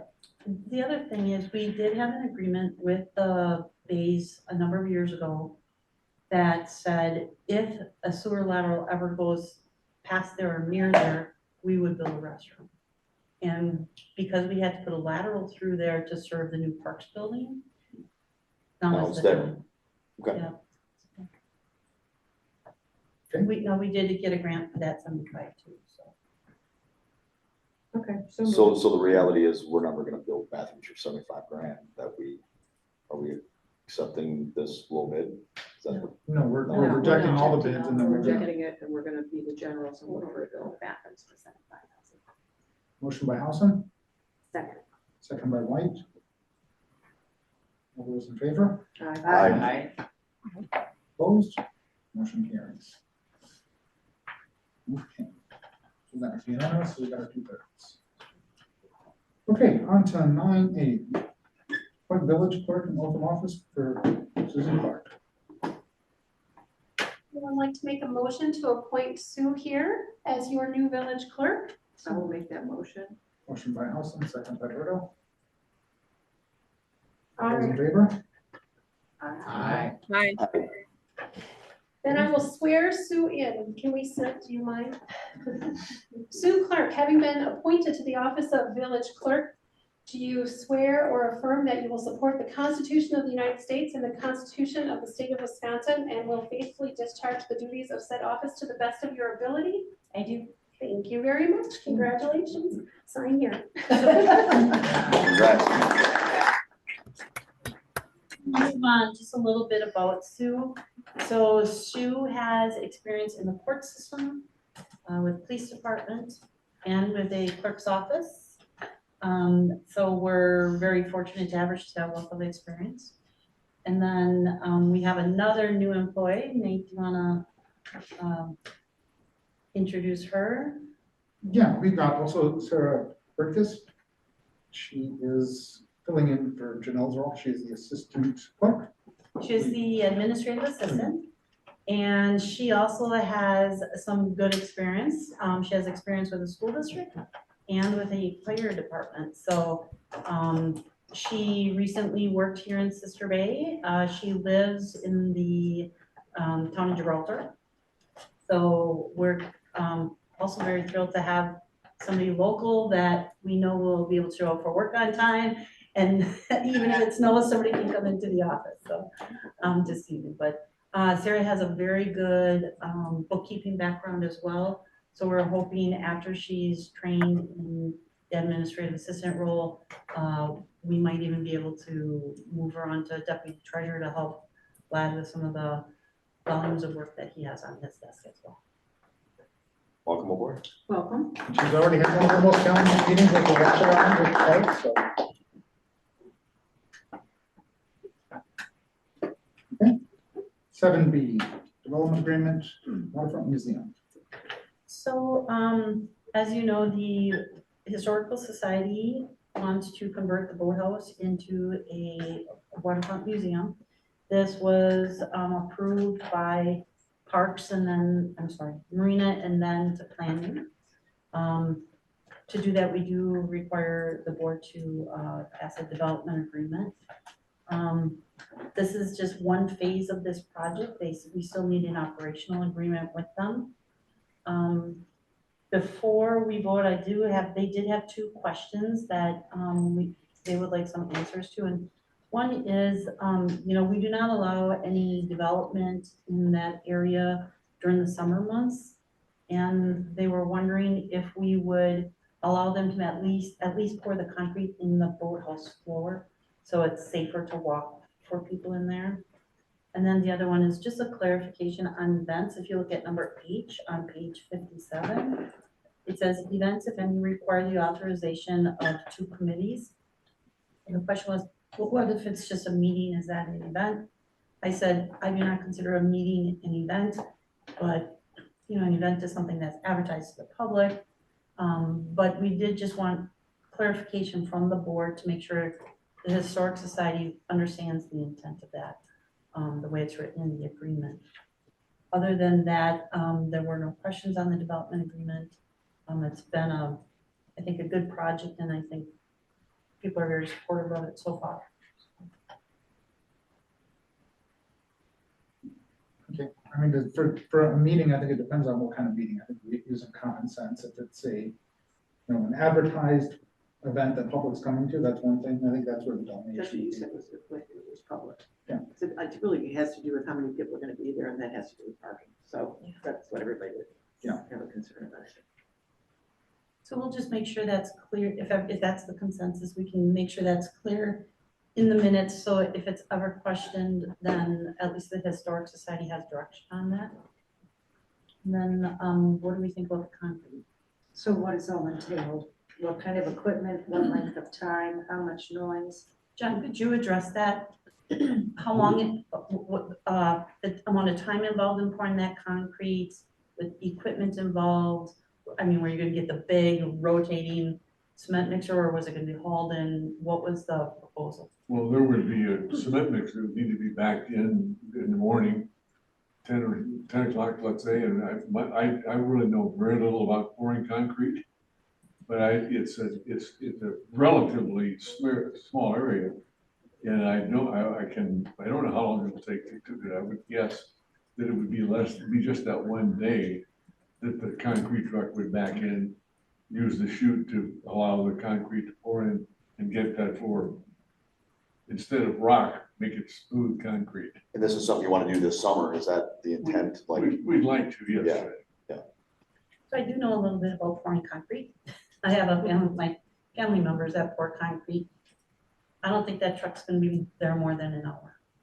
You're gonna have, somebody's gonna go in there, they're gonna frame it up, they're gonna. But what kind of prep work is involved before that? It won't take long to dump the concrete. I realize that, but what kind of prep work? So does it have to be jackhammered up, do you know, No. John, or? Okay. Right now, it is a pile of rocks, literally rocks about so big, the entire floor. And so we'd like to pour it would be a matter of really opening the door and bring that chute in that the concrete truck would deliver the cement, smooth it out, and they're done. It is a little framing probably to do, right, to keep, Well, to create a pad, but that's not loud or hard or. No, but it would be almost no framing really, because it's already there. It's already there, yeah. Yeah, okay. The concrete foundation that we'd be filling in around that. I met today with a general contractor and 5 different subcontractors talking about the different aspects of this. We didn't really talk about how long would it take to pour cement, but Julie knows more about it than I do. And the concrete trucks will leave PCI at 7:30 in the morning, right, or before, so this is something you could have done before 11. Oh, yeah. I guess, I think the other question is like, once we approve the development agreement, that means construction starting on this, because I do feel that we should ask for the money that's gonna go into this to go into escrow, but I don't know if that's beyond the scope of this or not. I mean, this seems like this is the development agreement. So this is the development agreement, and after this, they would have to get the permit, and then they could start. So we got lots of permits to get. Yeah. So there's still gonna be the permits just simply for the concrete, and it's still gonna get. They still need to get state approval before they can pour the concrete. So it's not next month that they would be pouring concrete. I guess my thought would be like, if it takes less than a day, and as long as you coordinate with the marina manager. And Parks really in there, because it's I mean, it's, Well, whatever, yeah, I'm fine with it too. We could also consider, restricting it to a certain day, and Louise, I'd have to rely on you, because I don't remember, but what is the slowest tourism day during the week? Was it Wednesday? It depends. Really, it's a crapshoot. Ellie would know better than I at this point. It's Monday, Tuesday, or Wednesday. It Right just now, depends. Monday has been surprisingly busy. There you And it's been go. our busiest, or one of the busiest days. So they're Like, staying like national our days. records have been on Mondays, which is. I think if we let them do it any You weekday, never know. And if It's- it rains, That would it's be real fine. slow. because you gotta give them a little Yeah. flexibility that could get pushed back a Yeah. day. Like, It's really hard to Jen, say. that would be my recommendation. We would ask Dave, when can we do this? Yeah. If he says Tuesday at 10 o'clock in the morning, that's when it gets done. It'd be I most think disruptive for Billy, the voters. Julie should also be involved in with the day, knowing what's going on. So I think it should be the village administrator or the marina manager working with you, making sure the day that is chosen when they're ready to do it works for everybody. Okay. We can do that, and I'm sure Dave would be willing to do that as well. We don't have to amend the development agreement before you to do that. We just need that in the minutes so it's recognized that that would be exempt from the restriction in the agreement. so what we just did is enough? Or do we If still? it's consensus. Yeah, I'm good with it. Anybody else? One question. So if we approve the development agreement, does that mean that it's a total go-ahead on the, or like, do they have to go and present like final plans, interior and exterior, to the plan commission, or is that already good? That's already done. So what they have to do next is get their state approved plans and the state permit basically. And, we have to issue our regular zoning permit, which goes pretty quick. But the state approval process is time consuming. That's probably their biggest hurdle right now. But keep in mind, we still have to hammer out that operational agreement. Yeah. To make sure that they're that we all agree on the terms of that. Right. so I think we have consensus on that. And is there a motion to approve the development agreement?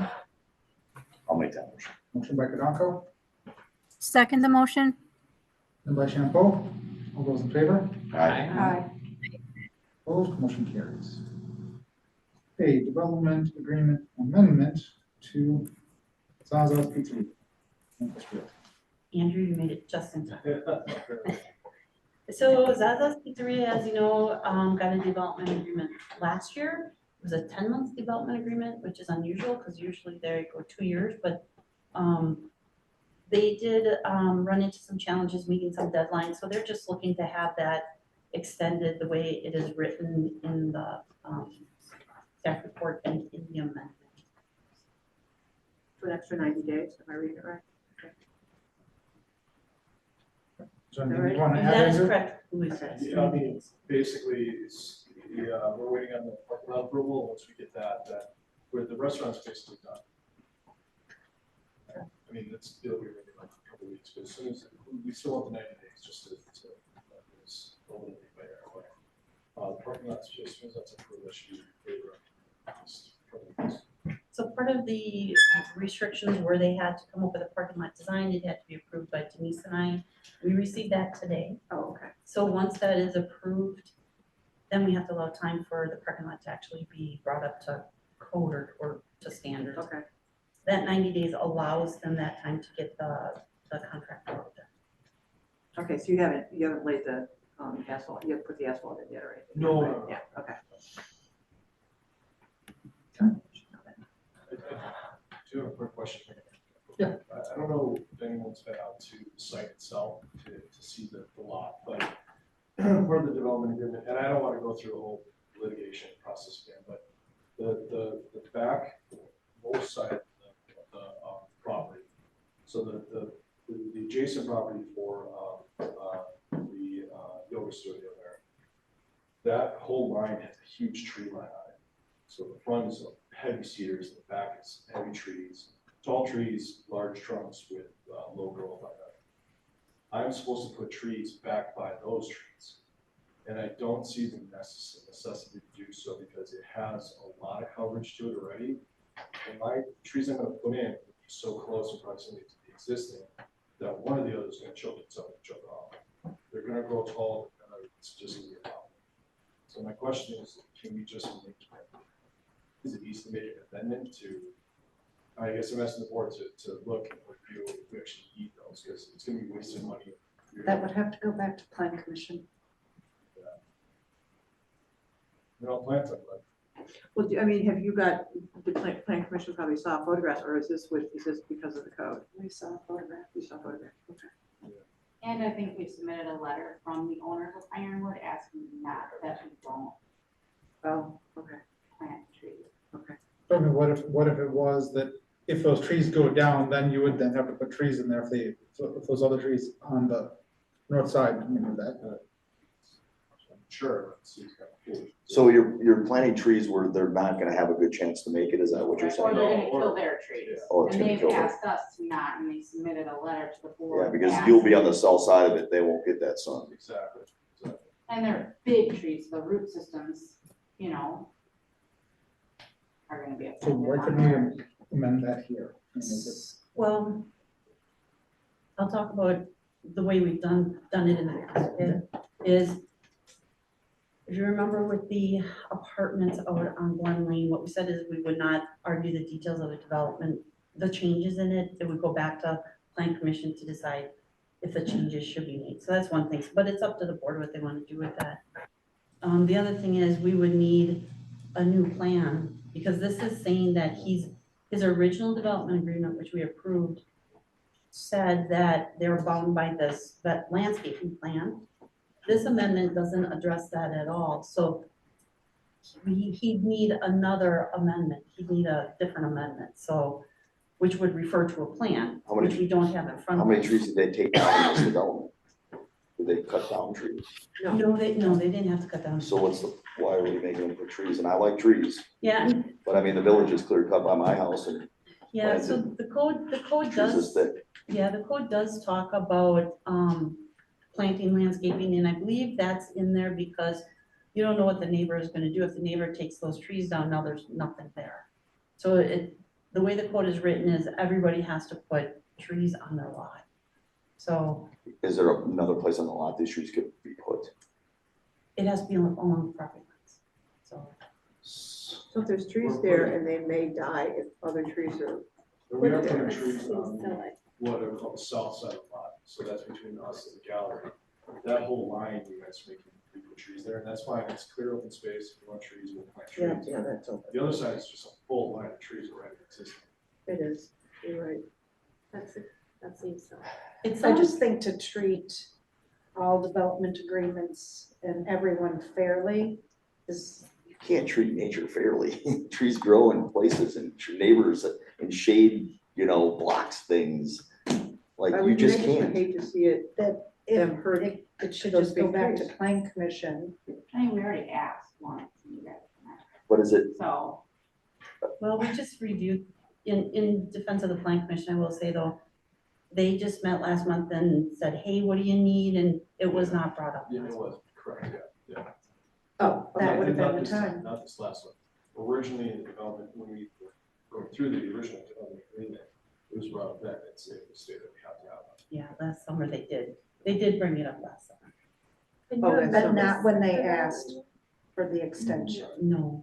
So that last month's, that would have been the time to say, can we revisit this? And it could be then the plan commission could have affirmed or changed and presented that to the board.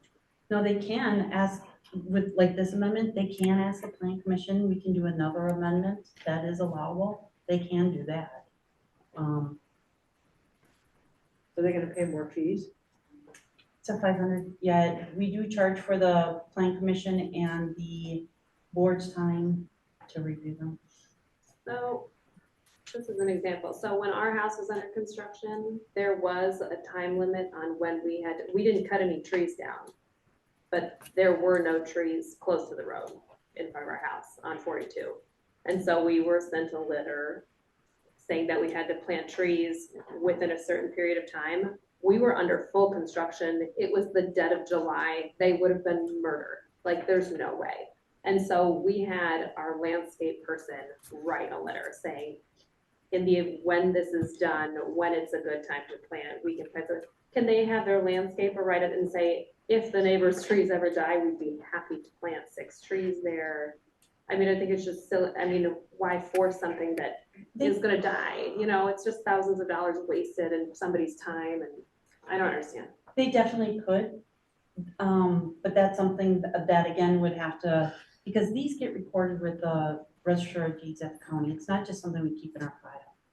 So they would need to just have that again in a development agreement, and that development agreement amendment, I should say, could say just that, Bridget. It's just that, you know, it gets reviewed, there's a process. It gets reviewed by the Plan Commission, then it goes to the board, and then it gets filed with the county. How long does it take if they have to go back and do another development amendment? Is it like a month, like to the next meeting? Yeah, we don't and wanna then we get delay it their approved again? progress. The meeting's next week, which is like the packet should be done. Could we We're not really adding stuff to the packet. There's one agenda item. Well, but, yeah, but even so, we don't really add items to the agenda a week out. Right. I mean, I don't know if you could get a drawing, And it's June, so that would move it to yeah, July. it's the end of July. But as long as it falls within this 90 days, would It that would work? fall within that 90 days. Okay, so they could, can they get it amended like without paying another? Do we want to treat everybody fairly? No, we want in to the treat everybody process? neighborly, Yeah, exactly I what we think want to we start should doing. treat everybody with We respect. want I to think start treating people when- neighborly. If there's so many things going on, maybe this was brought up and then okay, oh shoot, we should have brought that up again, you know, I get it. When you're building something, I get it. These little things come up later and you're like, oh shoot. So then maybe what we should be looking at is the fee schedule, which is costing $500. I mean, Yeah, that's correct. Denise's point that we should be treating people equitably. Yeah. There should be consistency. That should be. I also do agree with your point that we should be treating people like community members because we're all part of this community. That's something that needs to go on future I would agendas. agree. 100%. And then I just actually, on that, just have one more question. So if we plant these trees and they die, that's that, right? I mean, we can't force our trees to stay alive, is that correct? They do have to be maintained. Well, maintained, but I mean, so I have to keep, if they are dying or just not, or they're in shaded areas, I mean, we just have to keep replanting the trees until they stay alive forever? I've planted trees in an area where finally they said, don't. You've got root problem, you've got shade, nothing, it's not going to grow. Fried And it's gonna pagans, start 3 with an times. eyesore, keep dying, and I'm just curious, like, what that all entails. Like, I just don't think we can afford to keep replanting trees. That's gonna be something that's just out of our budget. Can't we give more flexibility to where they plant trees on their property? Just, the goal is to have trees. We want to have more trees, and that's what we need in our development agreements. Let them plant it where it makes sense for them to plant it.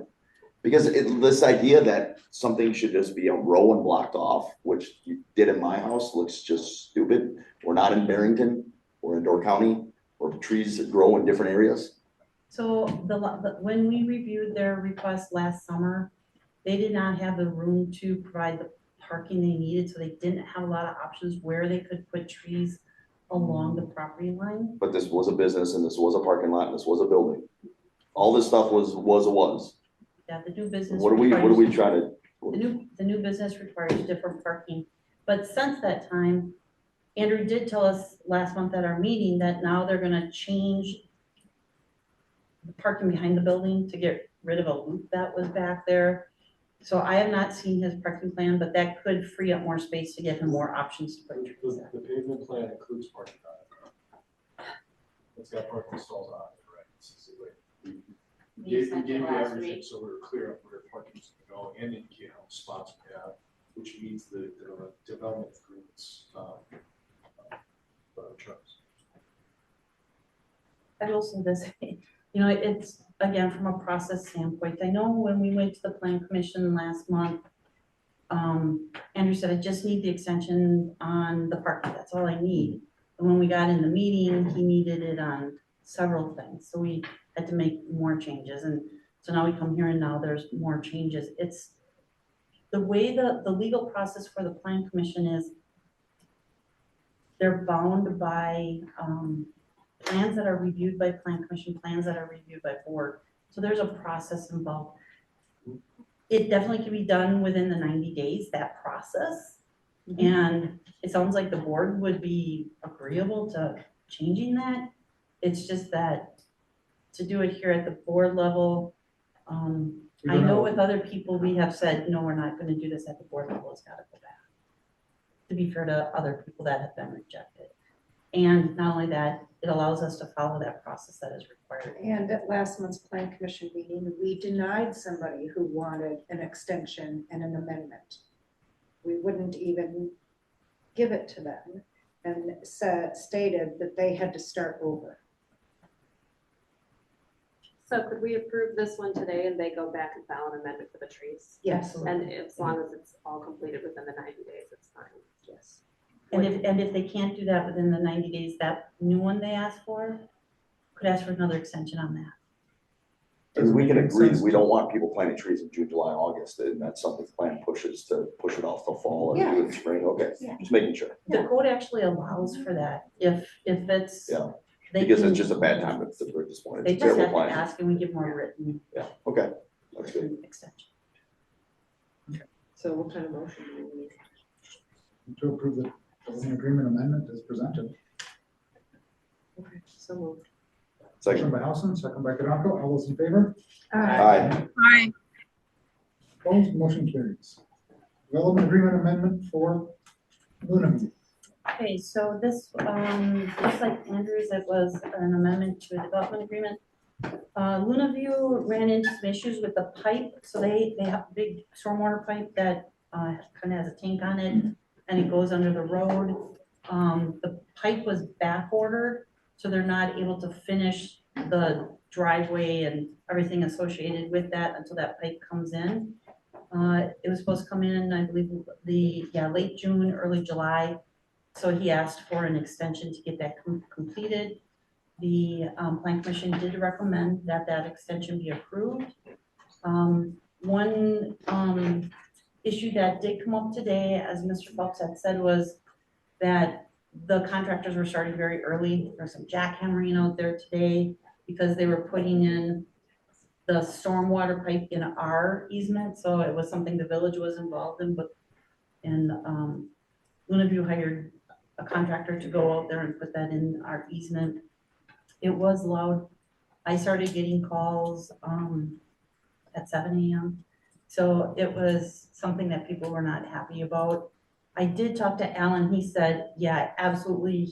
He'd be willing to extend that and tell the contractors you can't do that till 9. He said most of that noise. Why didn't he start doing that last year? A lot of that Jesus noise, Christ. a lot of that noise should be done out there. He has a little work on the other side of the driveway that requires some not jackhammering, but some louder noise. And then from there on, it should pretty much be truck traffic and things of that nature. He did say he wants to be a good neighbor. He said, absolutely, if 9 o'clock, he'd be willing to do that. I said, would you object to that being an amendment to the development agreement to make sure that we're keeping, make sure that everybody understands and it's written down? And he said, yeah. Well, that all sounds good. I think it was 9 o'clock. We are in the season. One of the things, I don't know if we can address it here or not, so you'll have to tell me, is that there are 5 or 6 cars parked in the no parking zone in the yellow every single day, but those contractors are here. From my understanding, Carla has written many tickets when she has time. She has a lot on her plate with code compliance. So I don't know how many tickets she has written. I don't know how many tickets they have actually paid. But if we're talking about an extension, we are in the middle of June. We are nearing the height of the season. And we talked about safety issues. And that is the whole reason that we put no parking there. And they're taking up a little more than a third of the road. So there is no two-way traffic. And so Carla did go down this morning at 8 or shortly after 8, and she told the contractors they had to get off Mill, where it's marked no parking. She said, you can't park here, there's signs here, I've talked to you before, you have to get out of here, and they did go in. Today. Yeah, yeah. That doesn't mean that they will do it tomorrow. So, she did talk, I believe she did talk to Al about that as well, to make sure he tells his contractors he cannot Is be Al there. up here? No, Al's here tomorrow, I think. He was here today and there was talking to somebody parking. He was, because they He were was talking talking to about somebody that was parked on a sidewalk right outside of my house. Yeah, Don't listen to Al or be there. Somebody be there. Carla was there with that, you're right, because Carla met Al on site, or he was there, because Megan told me, that Al was there when she was there. is how it Well, the went. staff shouldn't have to be there. No, You've got a general but if contractor on a site, you should contractor let is people continuing to do something in telling staff and our administrators saying, well, Al said he's talking to him, it's not being handled properly. Well, then shut them down. Yeah, sign it. Or don't give me a It's just not being And managed that's- properly. And that's why the code compliance officer has been out there. So Yeah. So shut them down, tell them to leave. They can't do it anymore, go home. I don't know what else to tell you. The parking lot is, I don't know, a 2-minute walk. They can't get their lazy butts out of their truck and walk over to where, why isn't that parking lot done for him to let his people park in his parking lot? It says the building's done. Right, Why why they isn't it can't done? park up there where the lot is Yeah, supposed to be. why isn't it done? Because Shut they're it doing down. infrastructure work out there now. I got them, I understand. But So you I know would how like- close that parking lot is. But I thought infrastructure And they're work there could be at done. 7 or 8 in the morning, there's nobody parked. So what do we there. wanna There's say plenty in of this? places to park. What do Well, we I actually would wanna like put to there? hold the developer, Al Goki, Well, fine him, $500 a day.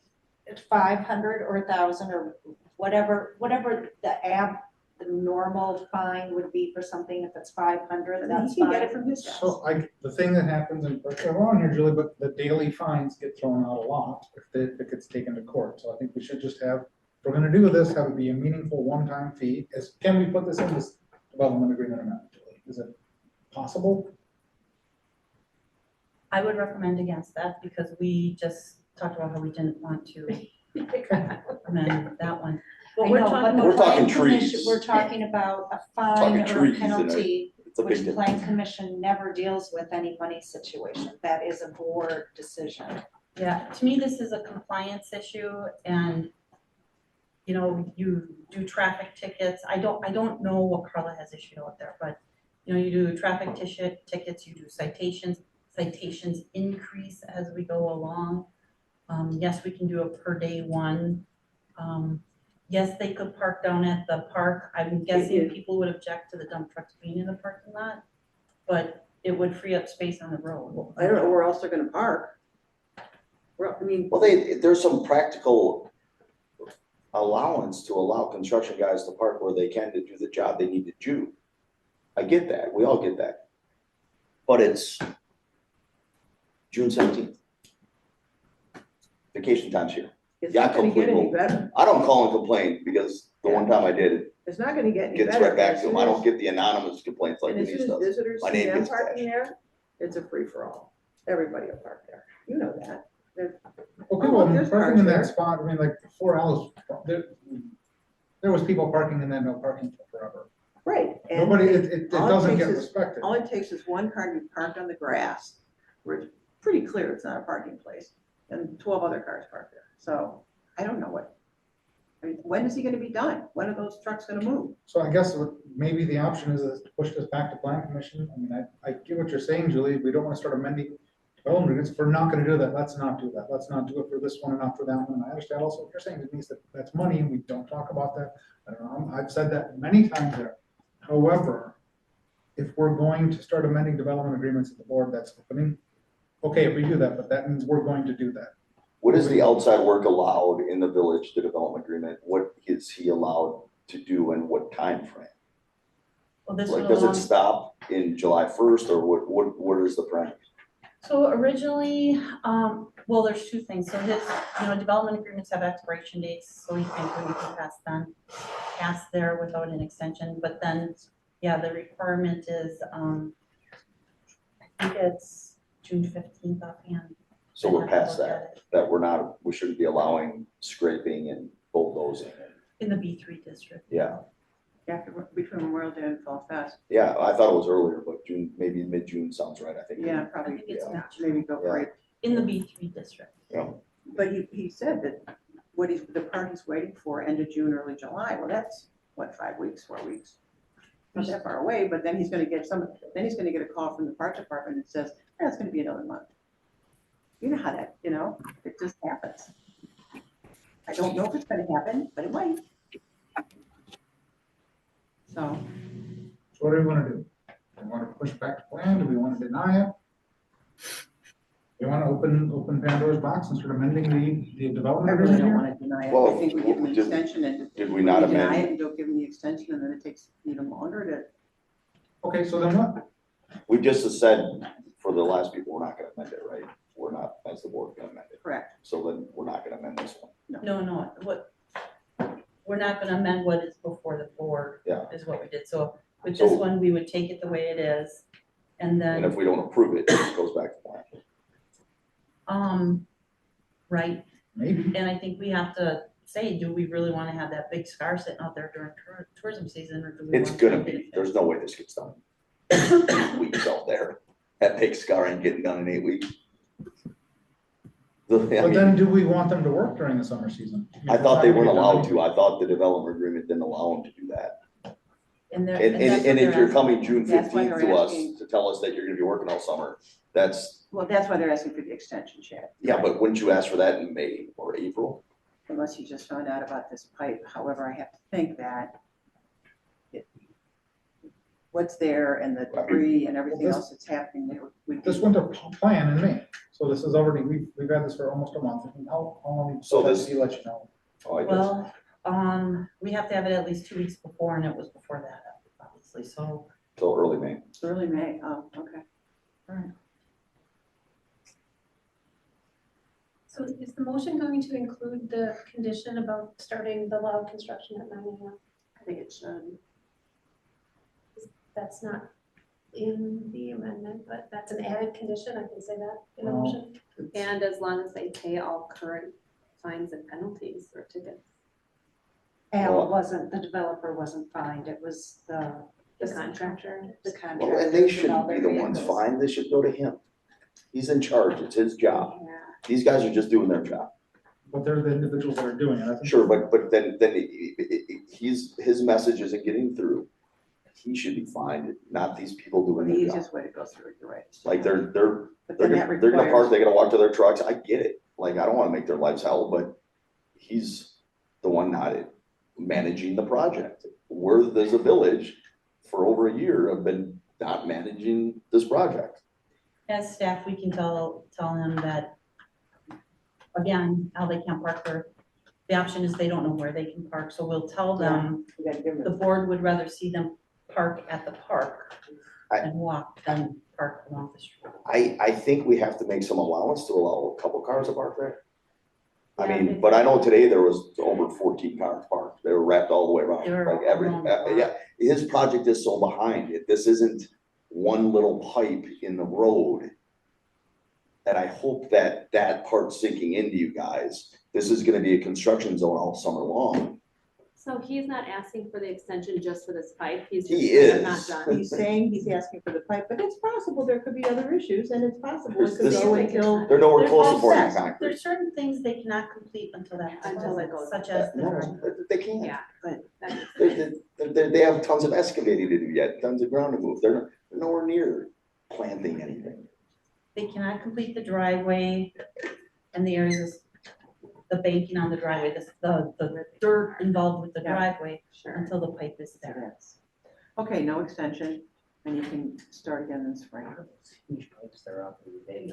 Well, I don't think we can make an Development amendment to this, we gotta send it back to plan, because we didn't make it, we just We agreed we denied weren't it. gonna make an You amendment. can deny the extension, isn't that what this is for? You can deny the extension and we'll just have the scar there. The scar, do you think the scar is gonna be gone in 2 weeks? Tell me Well, what you I think think- about the I scar, think- I you think keep it saying will- the scar like somehow it's gonna be gone, explain to me what you understand that I don't about construction. I think it will be gone within the 90 days if you give them the 90-day time. 90 days, summer is over. We still have What do you, 16 cars. that's my September. concern. Let them Let's start back make up in September weekdays when there's less people around, not June, July, and August. Let's make the SCAR go away. We still have a minimum, of probably 10 cars, right? The cars are a violation that can be dealt with through your violation process. I know. The car, he can grade that up and the cars can park up top. That's his job to figure it out. The SCAR thing is gonna be there, Julie. So right, 90 days from now, that's our whole summer season. That's past Labor Day. It is. That's 80% of everything this community does is from now through Labor Day. So do we tell them to start back up after Labor Day and give them the extension from Labor Day? I think we deny this, send it to plan and have plan tell them to do that. September's. I mean, this is Well, it's gonna plan's go to job. plan, then it's gonna come back to us. Well, sure, but I mean, it's gotta go back to plan. Right? I mean, you're the ones that, yeah. So is there a motion? We to will, deny? if that's the motion or general consent. Well, I suppose it should be a motion. We No, just said I'm we're not gonna saying- amend agreements Right. for the last person. I think it's pretty hypocritical if we try to amend this one. To use So we're a setting them different- to go back to plan for a couple trees. I think this is something we gotta send back to plan for how big of a deal it is. But we're not trying to amend what's in front of us right now unless you make a motion. Well, to- but there are things that I think we recognize the amendment based on the yacht club's comments today. Yacht Club said they don't oppose the project. Smart the start agreement. time. They just wanted. Yes, Can that we was an ask amendment. The guy that, Mr. Phelps. Mr. Phelps, would you rather it gets done as soon as possible, or would you rather they wait until September? I mean, not that you officially get a vote, but I'm curious because you're right there. Good question. I'm more concerned about noise, and we don't see what's going on back there. We don't see the SCAR that you're talking about.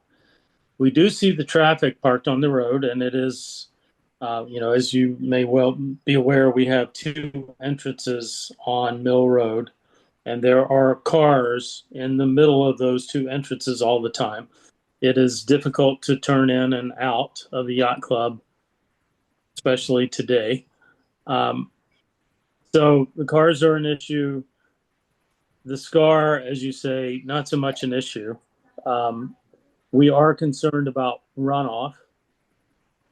If the pipe that he installed today and covered today will, take care of the runoff, I don't see any reason why we would be opposed to waiting until September for him to finish.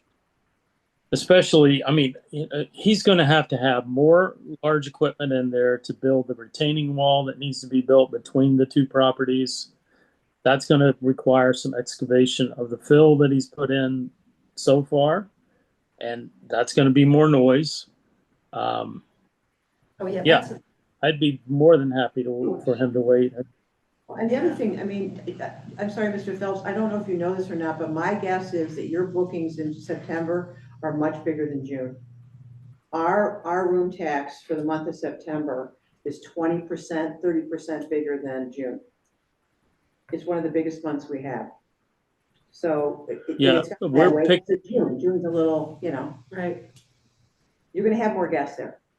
So as But Chad. starting now in June to the last 2 weeks versus the first 2 Yeah, weeks. last weekend, we had a ton of vacancies. It turns out.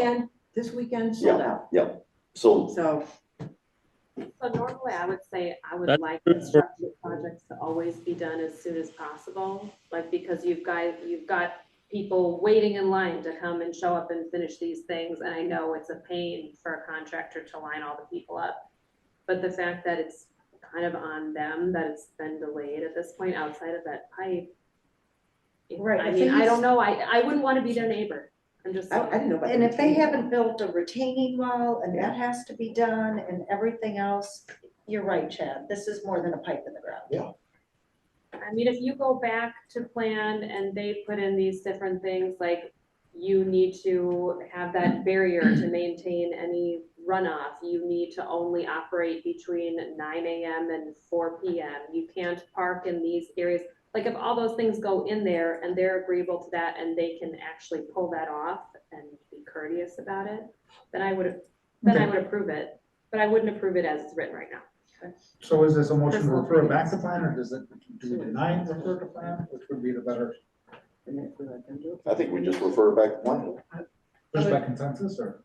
Yeah, they could do it by consensus. I wouldn't wanna, I don't know about denying it because then, I think we have, don't quote me on this, I think there's something in the code about denying the development agreement. Oh, and then it can't Yeah, come yeah, back for a period of time. Yeah, so Yep, yep. is it general consensus we refer this back to plan? Yeah, I agree. It should go back to plan. We will have staff figure out which day they are to stop outside work and honor that. Well, they have to stop. We can't, now, Yeah.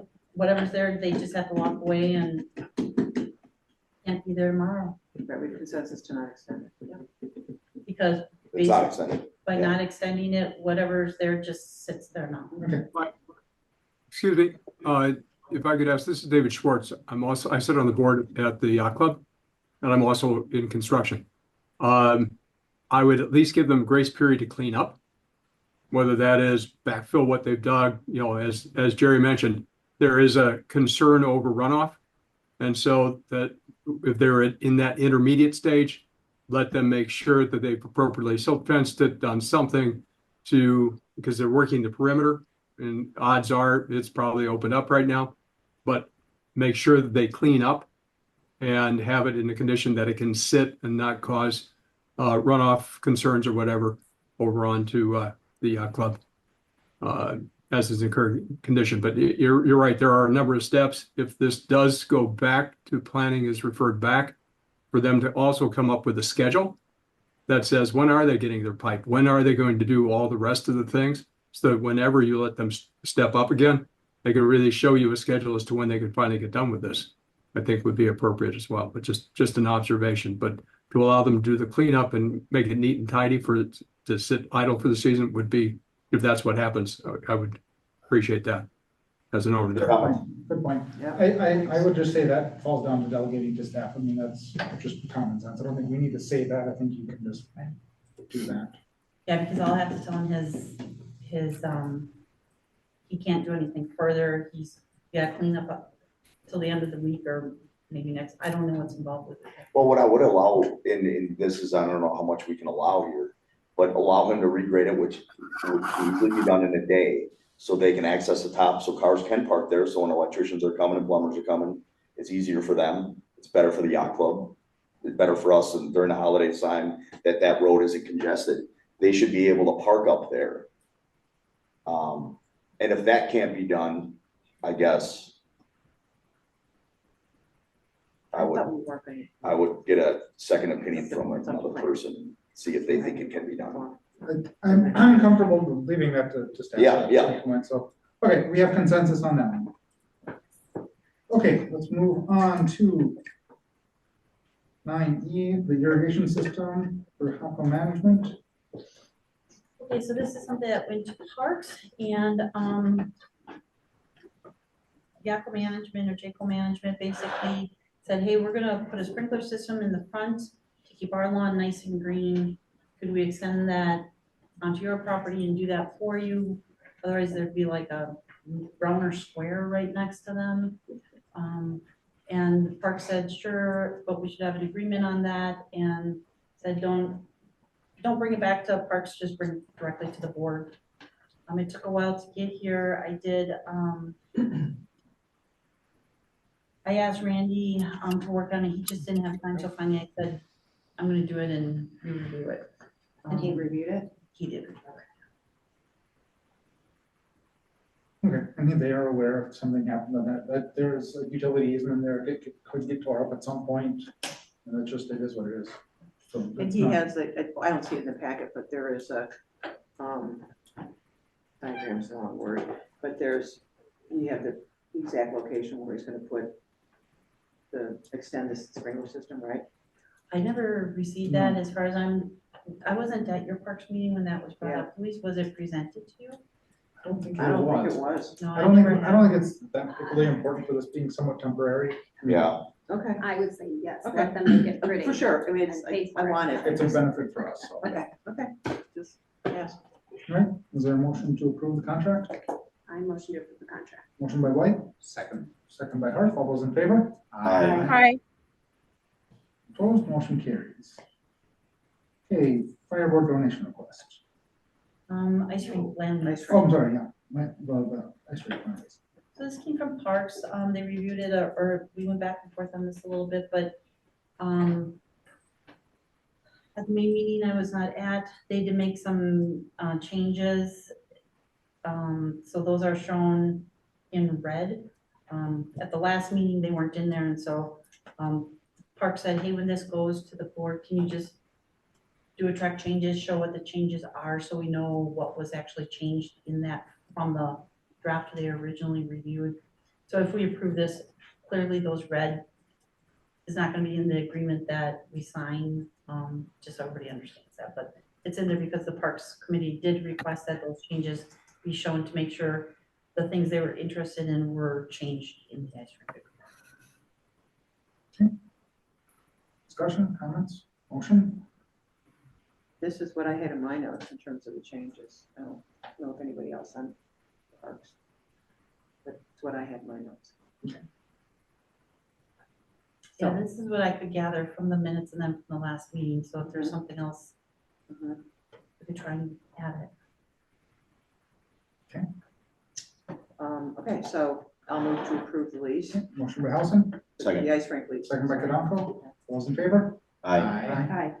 Opposed? Motion carries. Just a reminder, we have an operating agreement with them too, Right, just like that's we did next, before, right? that will have to come next.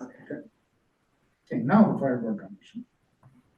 Right, so, I did talk to Randy and he said the, donation could be, not really a donation, but it could be reimbursing for, expenses for the housing family, or Hecht family, I'm sorry, for their housing. They would have to provide an invoice to us, and then we would have to process the request and reimburse it like any other invoice that we would receive. My question would be if we invoice them, they invoice us and we pay them, is that taxable? No, it's a reimbursement. You don't get taxed on that. Okay, all right, just check. All right. I'd like to say a few things. Okay. I know it was pretty much general consensus, the last time we met. And, Chris, has, he's been a pillar, of our community for a really long time. He is well respected. He's liked by many. He's loved by many. And he has, dedicated his life, to serving in the Sister Bay. But I believe that this is a slippery slope for this village. And that I know that Liberty Grove did it, and I know it's not a popular thing, but I stand on principle when I say this. I think it's possibly unethical. I guess, you know, you can interpret that on whatever your view is on things that are unethical. I don't think it is our role as stewards of the tax dollars. And I believe that we want to do this because it is an emotional issue. Because we care for him and his family, and that's all great. But as our role as trustees, I don't believe that this is what we should do. I may be in the minority, but I felt that I needed to say that. I was very quiet last month with all the discussion, thinking that we were going to talk about it at finance, but it's here, so this is the time and the place to say that. The village had an employee quite a few years back who came down with cancer and did not know whether or not he was going to live, and had a financial burden placed upon him and his family. And we did not offer dollar amounts to him and his family for what he was going through and all the time that he was off of work. I believe if we'd like to be part of a benefit that could possibly raise a whole lot more than $10,000. When my brother-in-law had a brain tumor, a benefit was held and we raised over $200,000 with the help of community and friends. Anybody who knows Chris, I believe, has personally donated.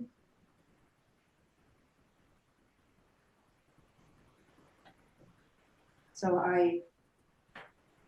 I'm not comfortable with this. Okay. Well said. He was in Indianapolis on behalf of the village, on behalf of the fire department. It's a work-related thing. This gives us plenty of ethical coverage to do the right thing and help with those expenses related to that. However you feel about others, without personal attachment. How would you see our? Mike can talk to this, right? He was. I mean, I don't know if I can speak up. Yeah, Mike, Yeah. please speak, please. So yeah, I mean, exactly what Chad said.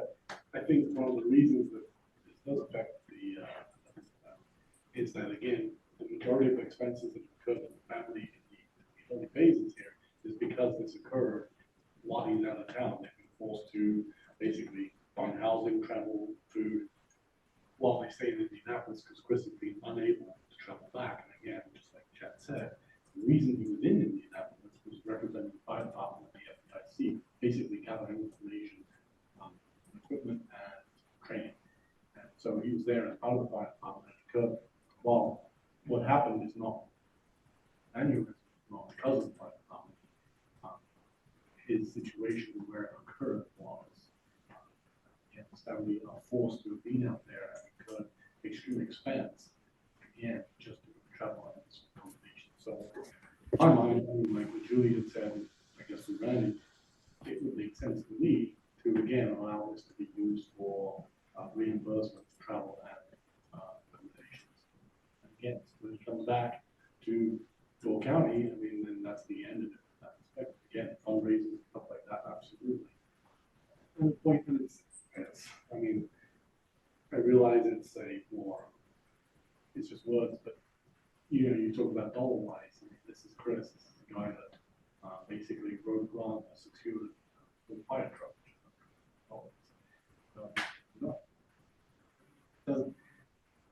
Chris has done a lot, probably paid a lot more in grants than he's ever taken salary at the time. So I would say, ethically, certainly I could justify it in my own head a million ways, but I think, again, Chris's family deserves some form of reimbursement. I hope you understand my point. I know it's not a popular one. But do you understand his? Yes. Yeah, yeah. Okay. Absolutely. Cool. I understand yours. Yeah. Well, same point. Yeah. My point's from him, actually. Any other discussion? I agree with Chad and Mike. I mean, I understand your point completely, but in this case, like if he came down, you know, developed cancer or something and it had not work related at all, but he was an employee down there in an official capacity. He's not an employee. Well, of the fire department. So, yeah. That helps run the. Just so we're clear, Chris did develop cancer 2 years ago, and there was never a point in time in which we asked or looked for anything. Right, and at that point, yeah, and that makes sense. Because, you know, I hate to say it like this, but life happens, but this again is an extraordinary circumstance, where again, it was a life-changing and extremely expensive situation to be faced with. Yeah. And it was because he was on fire. If he was down there for a wedding, I would say, I'm sorry, we can do the bid, you know, we'll do everything we can, but because he was down there in an official capacity representing the fire department as an employee of the fire department. And I do recall 2 years ago when he did come down with cancer, which was determined to be from the protective gear, we did offer something as a village and he declined it. We can go back and find that detail, but. You need a motion or what? So, I mean, I'm assuming there's a motion that's gonna authorize it to a certain dollar amount, or do we want to authorize it to a certain dollar amount and then have finance go through and figure out exactly the mechanics on it? I understand it. I respect you for saying that. I disagree with it, but I heard it and it. I know it's not. It's not fun to say. No, It's not- and I agree. Because we are a different entity, right? I respect you for saying it as well, and I, won't say anything bad about it. But I strongly disagree. And whether you want to call it luck that he happened to be down there on village behalf in a roundabout way versus a wedding, because it really makes it easy for us to do this ethically. So Kurt, was there a dollar amount the fire board had recommended? 10,000. 10 each. I'm with her in this, man. I don't understand these finances as far as most of us in this room probably gave to the GoFundMe thing. And I'm sitting there, where does that come into play? If the 106,000 or whatever it is ran out, I'd throw more money at it. I'd keep doing it that way. I understand her. I don't think it should come from the village funds unless everybody says so. Because it's like you said, it's a slippery slope. I'm sick, who's coming to my aid? You're sick, who's coming to your aid? And it's not a silly thing. And I know he's not a work thing. I'm a guitar player, man. So much of it accrued because of the location. Here's what's funny, man. It's like, I'm expecting when he goes down to an event like that, I don't care if it's at night in a hotel, the fire department has some kind of insurance that covers the man on a trip like this that's specifically for the fire department. Yes or no? No. No, then what does cover it? We have. Not lodging, not food, not. We exhausted all those avenues and there is 3 no. months, no. Then why not GoFundMe? Nobody, there's not medical insurance in the world that covers your wife to go live in another state. Yes, what for about 3 the months. GoFundMe money? They just don't. Yeah, they raise money for that, absolutely. Where does that go? So, There's, Oh, the my medical goodness. bills have to be exponential. so. Millions can I, right now. interject here? Yeah, Mike. So the GoFundMe money right now Yes. is primarily being used or set aside for changes and amendments to their house. Okay. Because it looks like, at this point, Chris will be coming back home at some point, and at a point, there's going to need to be some serious changes done to that house. Because he will not be able to go upstairs where the living quarters are. He will obviously have to have bathroom facilities, ramps, and that sort of thing built for him, plus some form of van, something else to transport. And he may need one too. So, but again, and I understand, again, Denise, please understand, completely understand where you're coming from, I hear you, and you do. The reason, again, I see this as being okay is because this is what we're looking at, is just reimbursing the extraordinary expense that the family had to put up with to stay down there, and again, that was he was on a work-related trip. Once that is back in Door County, there is no more.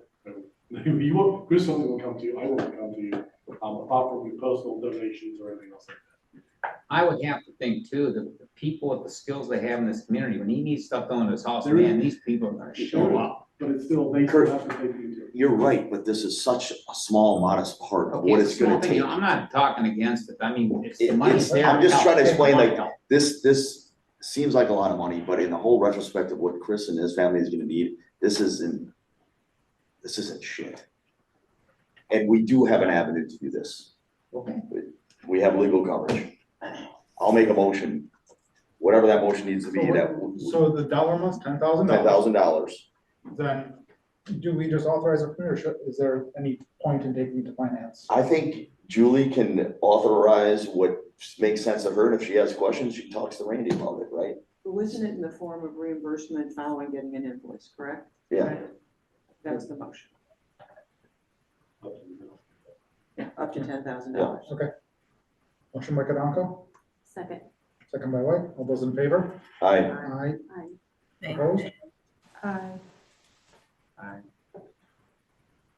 Okay, motion carries. Thank you, Mike. Annual review, cigarettes, electronic vaping devices, and tobacco licenses. So in your packet, there was a little report with a link to the applications for tobacco licenses. We have 5 businesses here in the village requesting those. Does anyone have any questions? This is an annual review and approval. I guess the question I've had is there anything that seemed out of the ordinary to you, Heidi, on any of these? Is there anything that gave you any concern? Just the fact that one of our businesses is not applying this year, apparently they're for sale. Little Vegas up in Country Mark Shops. Didn't Okay. know that they were for sale. So I didn't either. My heart dropped, like, when Aaron didn't do it? No, you don't have tobacco license. Oh, yeah. No. On We gave up on that third page shift. 5, And you're looking at the actual, applications, right? yeah, the CTV 100 for Sister Bay BP. Okay. If you go down to Part B, number 3, is the applicant business owned by another business entity? It is yes, but it doesn't give the name of the parent company or the federal tax ID number. Oh, it's Rana LLC. That is the overarching entity, sorry, I'm losing my voice, for both Sister Bay BP and Sister Bay Petrol. Okay, because then it's on their next, the same thing. And to be perfectly honest, Bissell may not have understood the forms and I didn't take time to read it with him. And I know I brought this up last year. I know, you don't like it when I type on their applications. So those were the two things that were missing. Okay. Which is a whole nother form, CTV 101.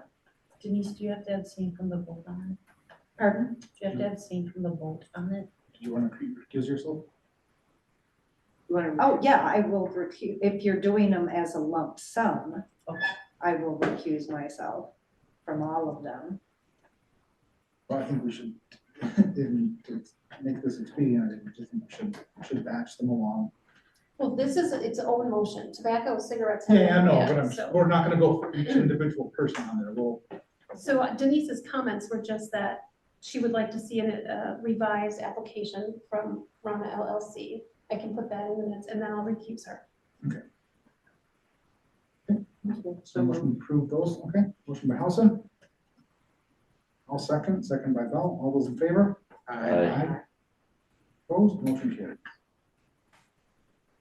Okay, then to alcohol. The same thing in the packet. Where's my packet? There's a link to all of the applications. You have the, sorry, I lost it. The individual license types grouped together by types for ease in making the motions. So I'm looking for an individual motion for each of those license types.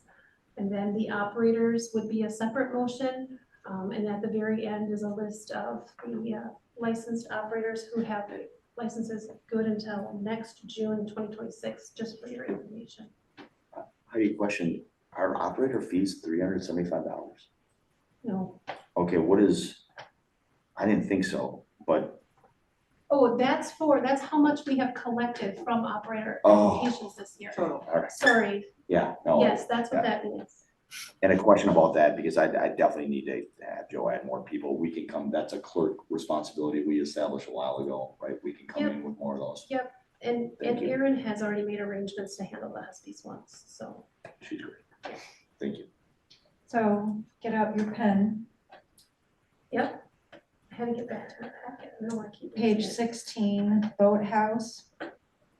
Does not have a seller's permit number. Boathouse also said that they have not satisfied the responsible beverage server training requirements. I thought we corrected that, because I remember pointing that out to Matthew when he came last time. Let's check no. Okay. Then we have Shop.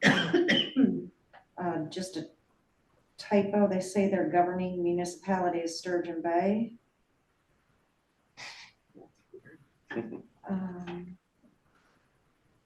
We have Churchill Inn. Uh-oh, you're in trouble. Doesn't have their Wisconsin DFI registration number. Which is not required by the state, but it's on there. Well, for- why is it on the It's form? on there for additional information if we were doing. All right, well then I will full skip background over checks. all of that because Country House doesn't have that one either. Country House also did not check any of the boxes, 5, 6, or 7, about taking the responsible beverage server training requirement.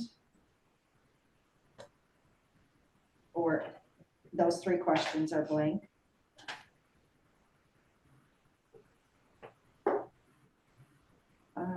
Door Hotel, no date of organization, no DFI number.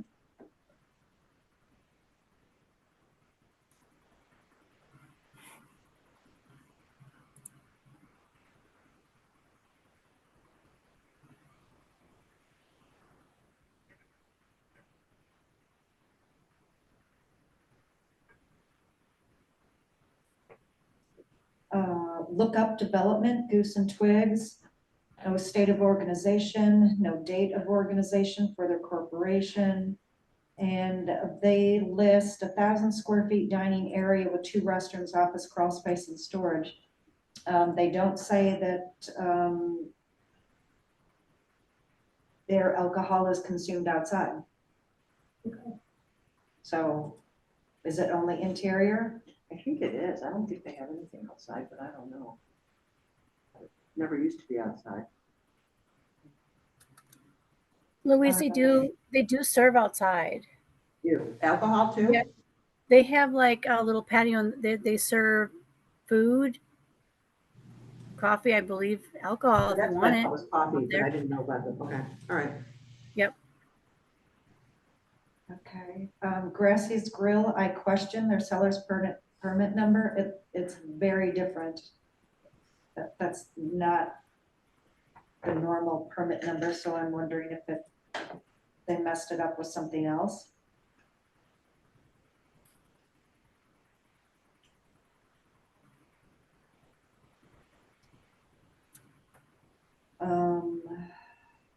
Does Husby's have an email? What's that? Does Husby's have an email? Is it required by law to have it? No, I was just asking. We got Just one. because the village is trying to, you know, They get seem to have email no problem lists. finding it. One of the challenges, once you put something out there in public, things will ingest it. Sure. I mean, It's we Joe's have- email, he just never picks it up. Well, I mean, yes, we have a Husby's, DC, I've never it's got an Husby's email. Sister Bay at Gmail, Never and got nobody an looks email at it, from Husby's, so. ever. Yeah, we email Husby's, you ain't finding it. We have Lou Group, governing municipality of Sturgeon Bay.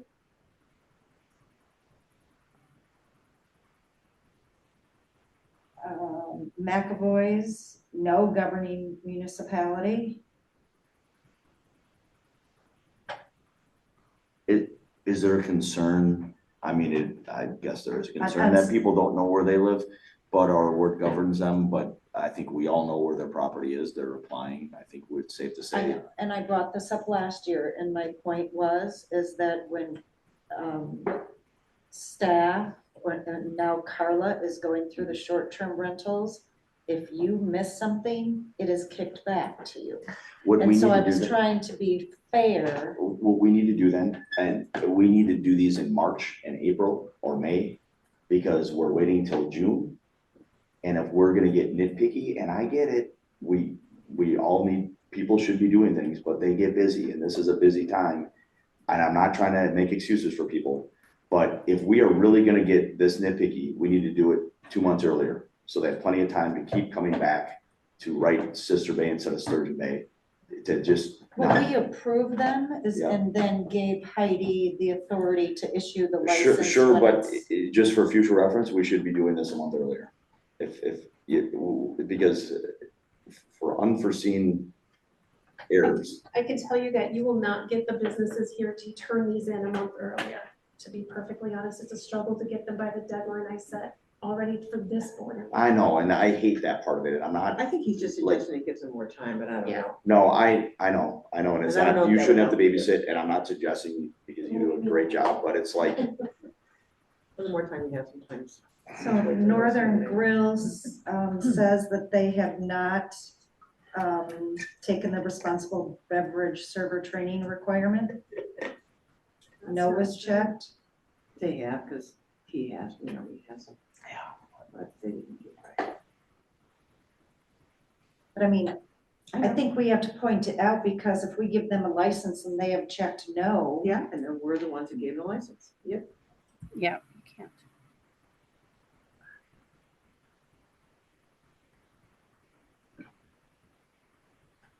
The same thing goes for Open Hearth Lodge. They also check no beverage server training.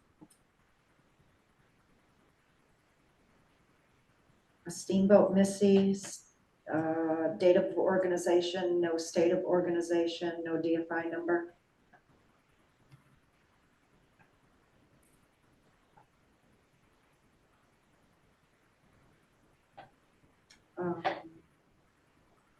Roots Inn and Kitchen, they did not fill out Part C about the individual information.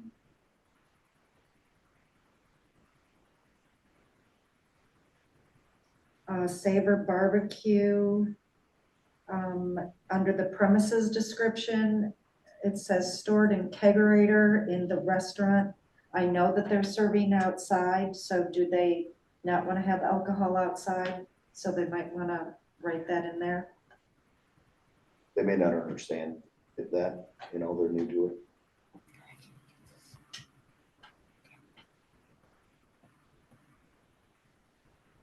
Sister Bay Bowl, no state of incorporation, no date of organization. They probably have no clue when they organized. No, you know what, I mean, honestly, Rose did this, and she said she was the first one to bring hers in, right, Heidi? She was. She was, I mean, She she was really tried to stay on top of it. concerned about it. She still, she didn't finish it right. Rose has no idea when they organized. Sister Bay, 1951, I don't know. no Wisconsin seller's permit number, no date of organization. So all of those seller's permit numbers I do have on file in the office because I'm required to check them every year. Okay. So we do have access to them in case anyone was interested. It doesn't say where Sister Bay Inn, it says where they store it. It's sold in the lobby and stored in the breakfast prep room, doesn't say. And they also didn't say yes or no to responsible beverage server training requirement.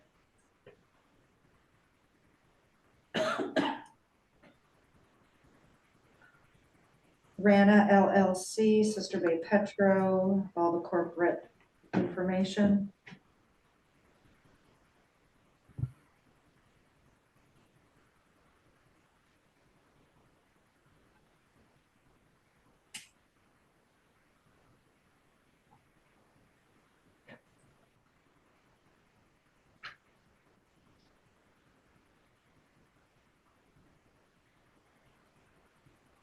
That's what I have.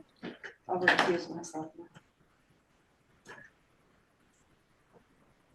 So is it my understanding, Heidi, that you follow up and have them fill this in, or if we have the information, we fill it in, or what do we do? Yeah, it's just a simple email or a phone call to folks to ask them to stop in and check a box here or there.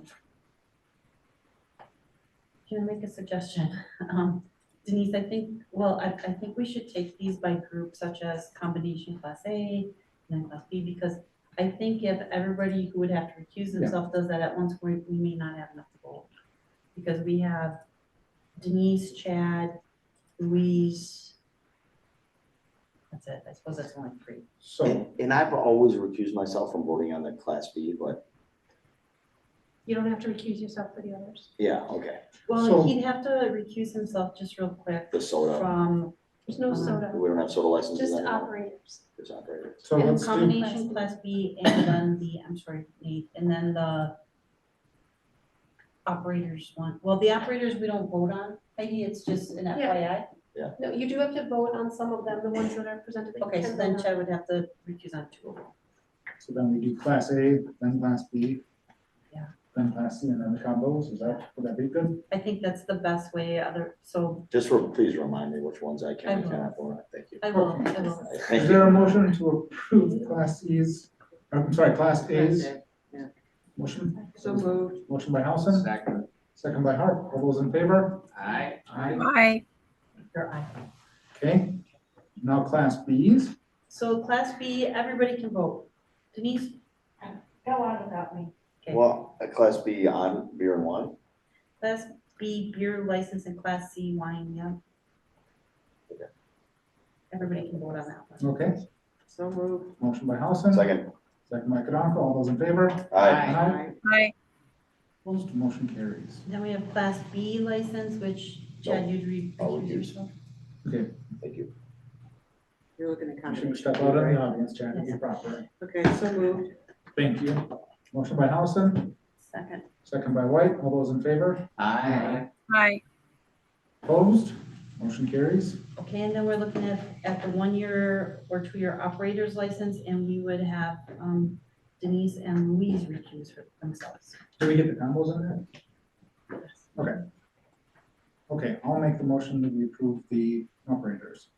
Motion by Bell, Second. second by White. All those in favor? Aye. Aye. Aye. Opposed, motion carries. Okay, and then the last one is the valid operator's license. We would need Denise and Chad too. That's the motion he just made. Oh, I'm sorry. So that last page, page 98, is just for information only. Okay, that's what I was asking. I'm like, do they have to vote on those? Okay, they voted on the operators. Okay, so we're good. Done. Okay, 9J utilities simplified for conventional water rate. Is Megan still on? Yep, I'm here. This would be Megan's. Megan, do you want to take that one? Yeah, so I wrote a lot of information in here, but I'll just summarize it briefly. So basically every alternating year, last year we looked at the wastewater side. This year we were supposed to look at the water side for rates. So typically what we can do is there's two options on the water side for rate structure. We can either do a simplified rate case or we can do a conventional. So historically, we've always tried for the simplified rate case without asking for board approval. But when Kara and I were talking to Amber from CLA, she recommended that we get board approval to even try for the simplified. And that is because we basically type 3 numbers into an automatic generator on the PSC website, and it automatically kicks out, yes, you qualify, or no, you do not qualify. So she recommended that we get board approval to do that, just in case it does recommend an increase, so it can't be seen as like forcing the board's hand, because as soon as it recommends an increase, we are required to take it. So basically, what the ask is if the board recommends that the water utility moves forward with a simplified rate case, see if we qualify, and then if we do not, the Sewer and Water Utility Committee will get more information on a conventional rate case at the next meeting, which they will recommend to the board if they so desire. That makes sense to me. This is not my wheelhouse, but it makes sense to me to do that first and see what happens. Yeah. Yeah. Okay. So I will move that, I will move that the utilities director applied for, or I guess, is it applied for a simplified rate case? Am I saying that correctly? Or, yeah. Yes, Yep. sorry, that you apply for an SRC application, is that correct? Yes, yes. Okay, motion by Housen. Second. Second by Berto. All those in favor? Aye. Opposed? Motion carries. Okay, on to the financial reports. I have a general question, and I know, Vlad, that we have 4 different sets of bills, I think, in here that are kind of all the same, which makes the packet that much larger. Do we need all of that? I mean, it goes into the official minute books. We need like at least 2 sets of them. I actually kind of like having them because when you're breaking it down, you're seeing all the light charges together. I think it's beneficial, whether it actually has to go into the minutes. I mean, could we put that on as a separate document that just links in there, and then do we have to include that in the minute books? The minutes are all online these days, so I have not been attaching these to the handwritten minutes when they get posted on the website. Because right now it's. But I thought you still have paper books. No, the meeting packets and the minutes and agendas are all online now, so we haven't been maintaining those other ones. Okay, so that went away. Okay, because I was just thinking that was just filling those books. Okay. So right That's now a it's by shame. vendor, right? That's the first, the way it's sorted then. And then the next one, the next way it's sorted is, I think by, am I right, by department? Hold on a minute. Depending on the number, am I right? Some of them payment below, some of them already approved, some of them by fund. And some of them like general, the way, I guess, auditors wants to see the village. Okay. Presented to the village. Okay. And they all need Because to match that. They're both reports say the same thing, they're Mhm. sorted different ways. Yeah. Yeah. And one you can look at, like you can look at by vendor, and you can look at a whole vendor and say, okay, this is what we paid that vendor, and this is what, you know what I mean? And then it goes to, I guess, how the auditors want to see it. Yeah. And it Some looks of like them that's, are- it looks like that's alphabetical by vendor number, by fund number, sorry. I'll start by making a motion to pay the bills in the amount of $385,248.14. Second. Motion by Bell, second by Knopfel. Further discussion, questions? Okay, all those in favor? Aye. Opposed, motion carries. Okay, on to committee reports. I got admin, the last minutes are in there.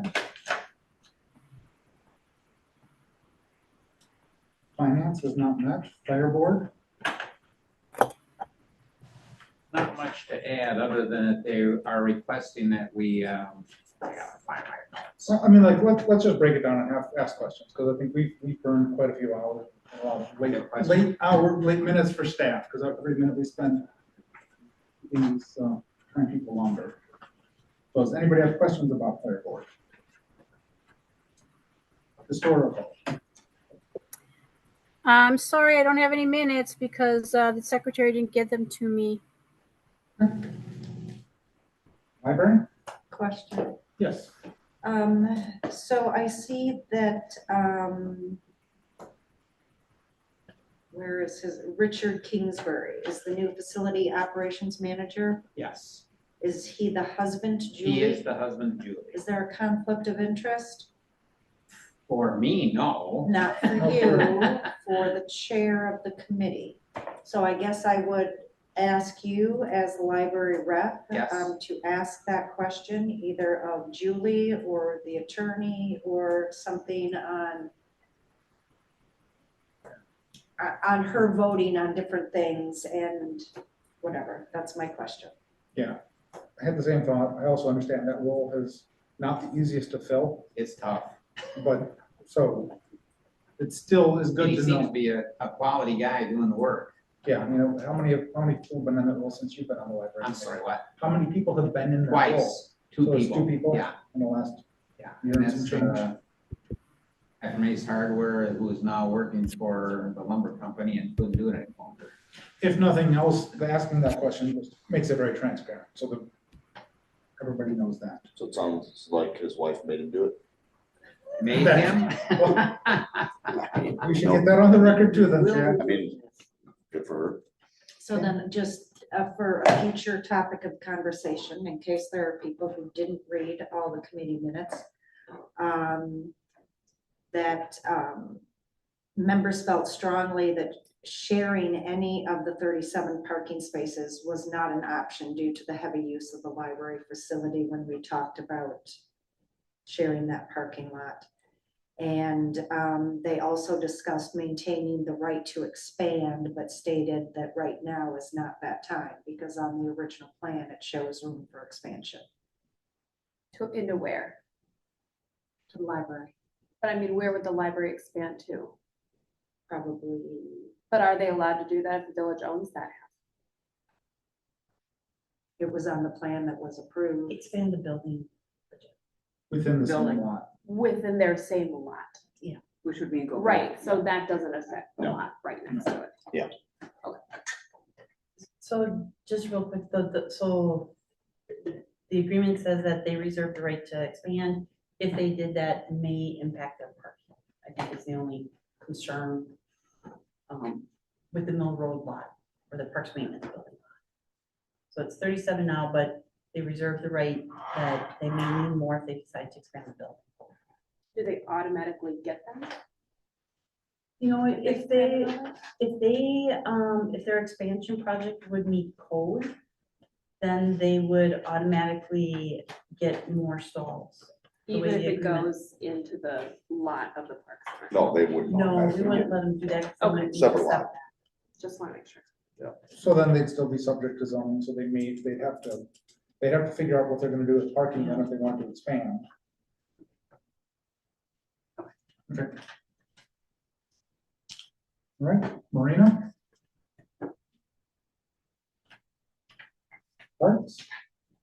haven't even scrolled that fast yet.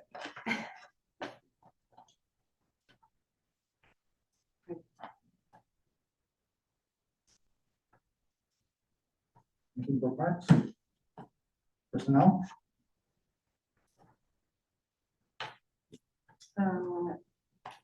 We did have something, a question on page 15, line 1. Item 10.A should specify that no termination of the treasurer can take place within 6 months of an election where trustees or the village president is elected. What is that about? That is a discussion that we changed, because I think this has to do with, oh, this is supervisors, right? Do you want me to take that, Louise? Yeah, because I think, wasn't that, So the it was a, committee, the committee was talking about offering contracts to our department Yeah. heads.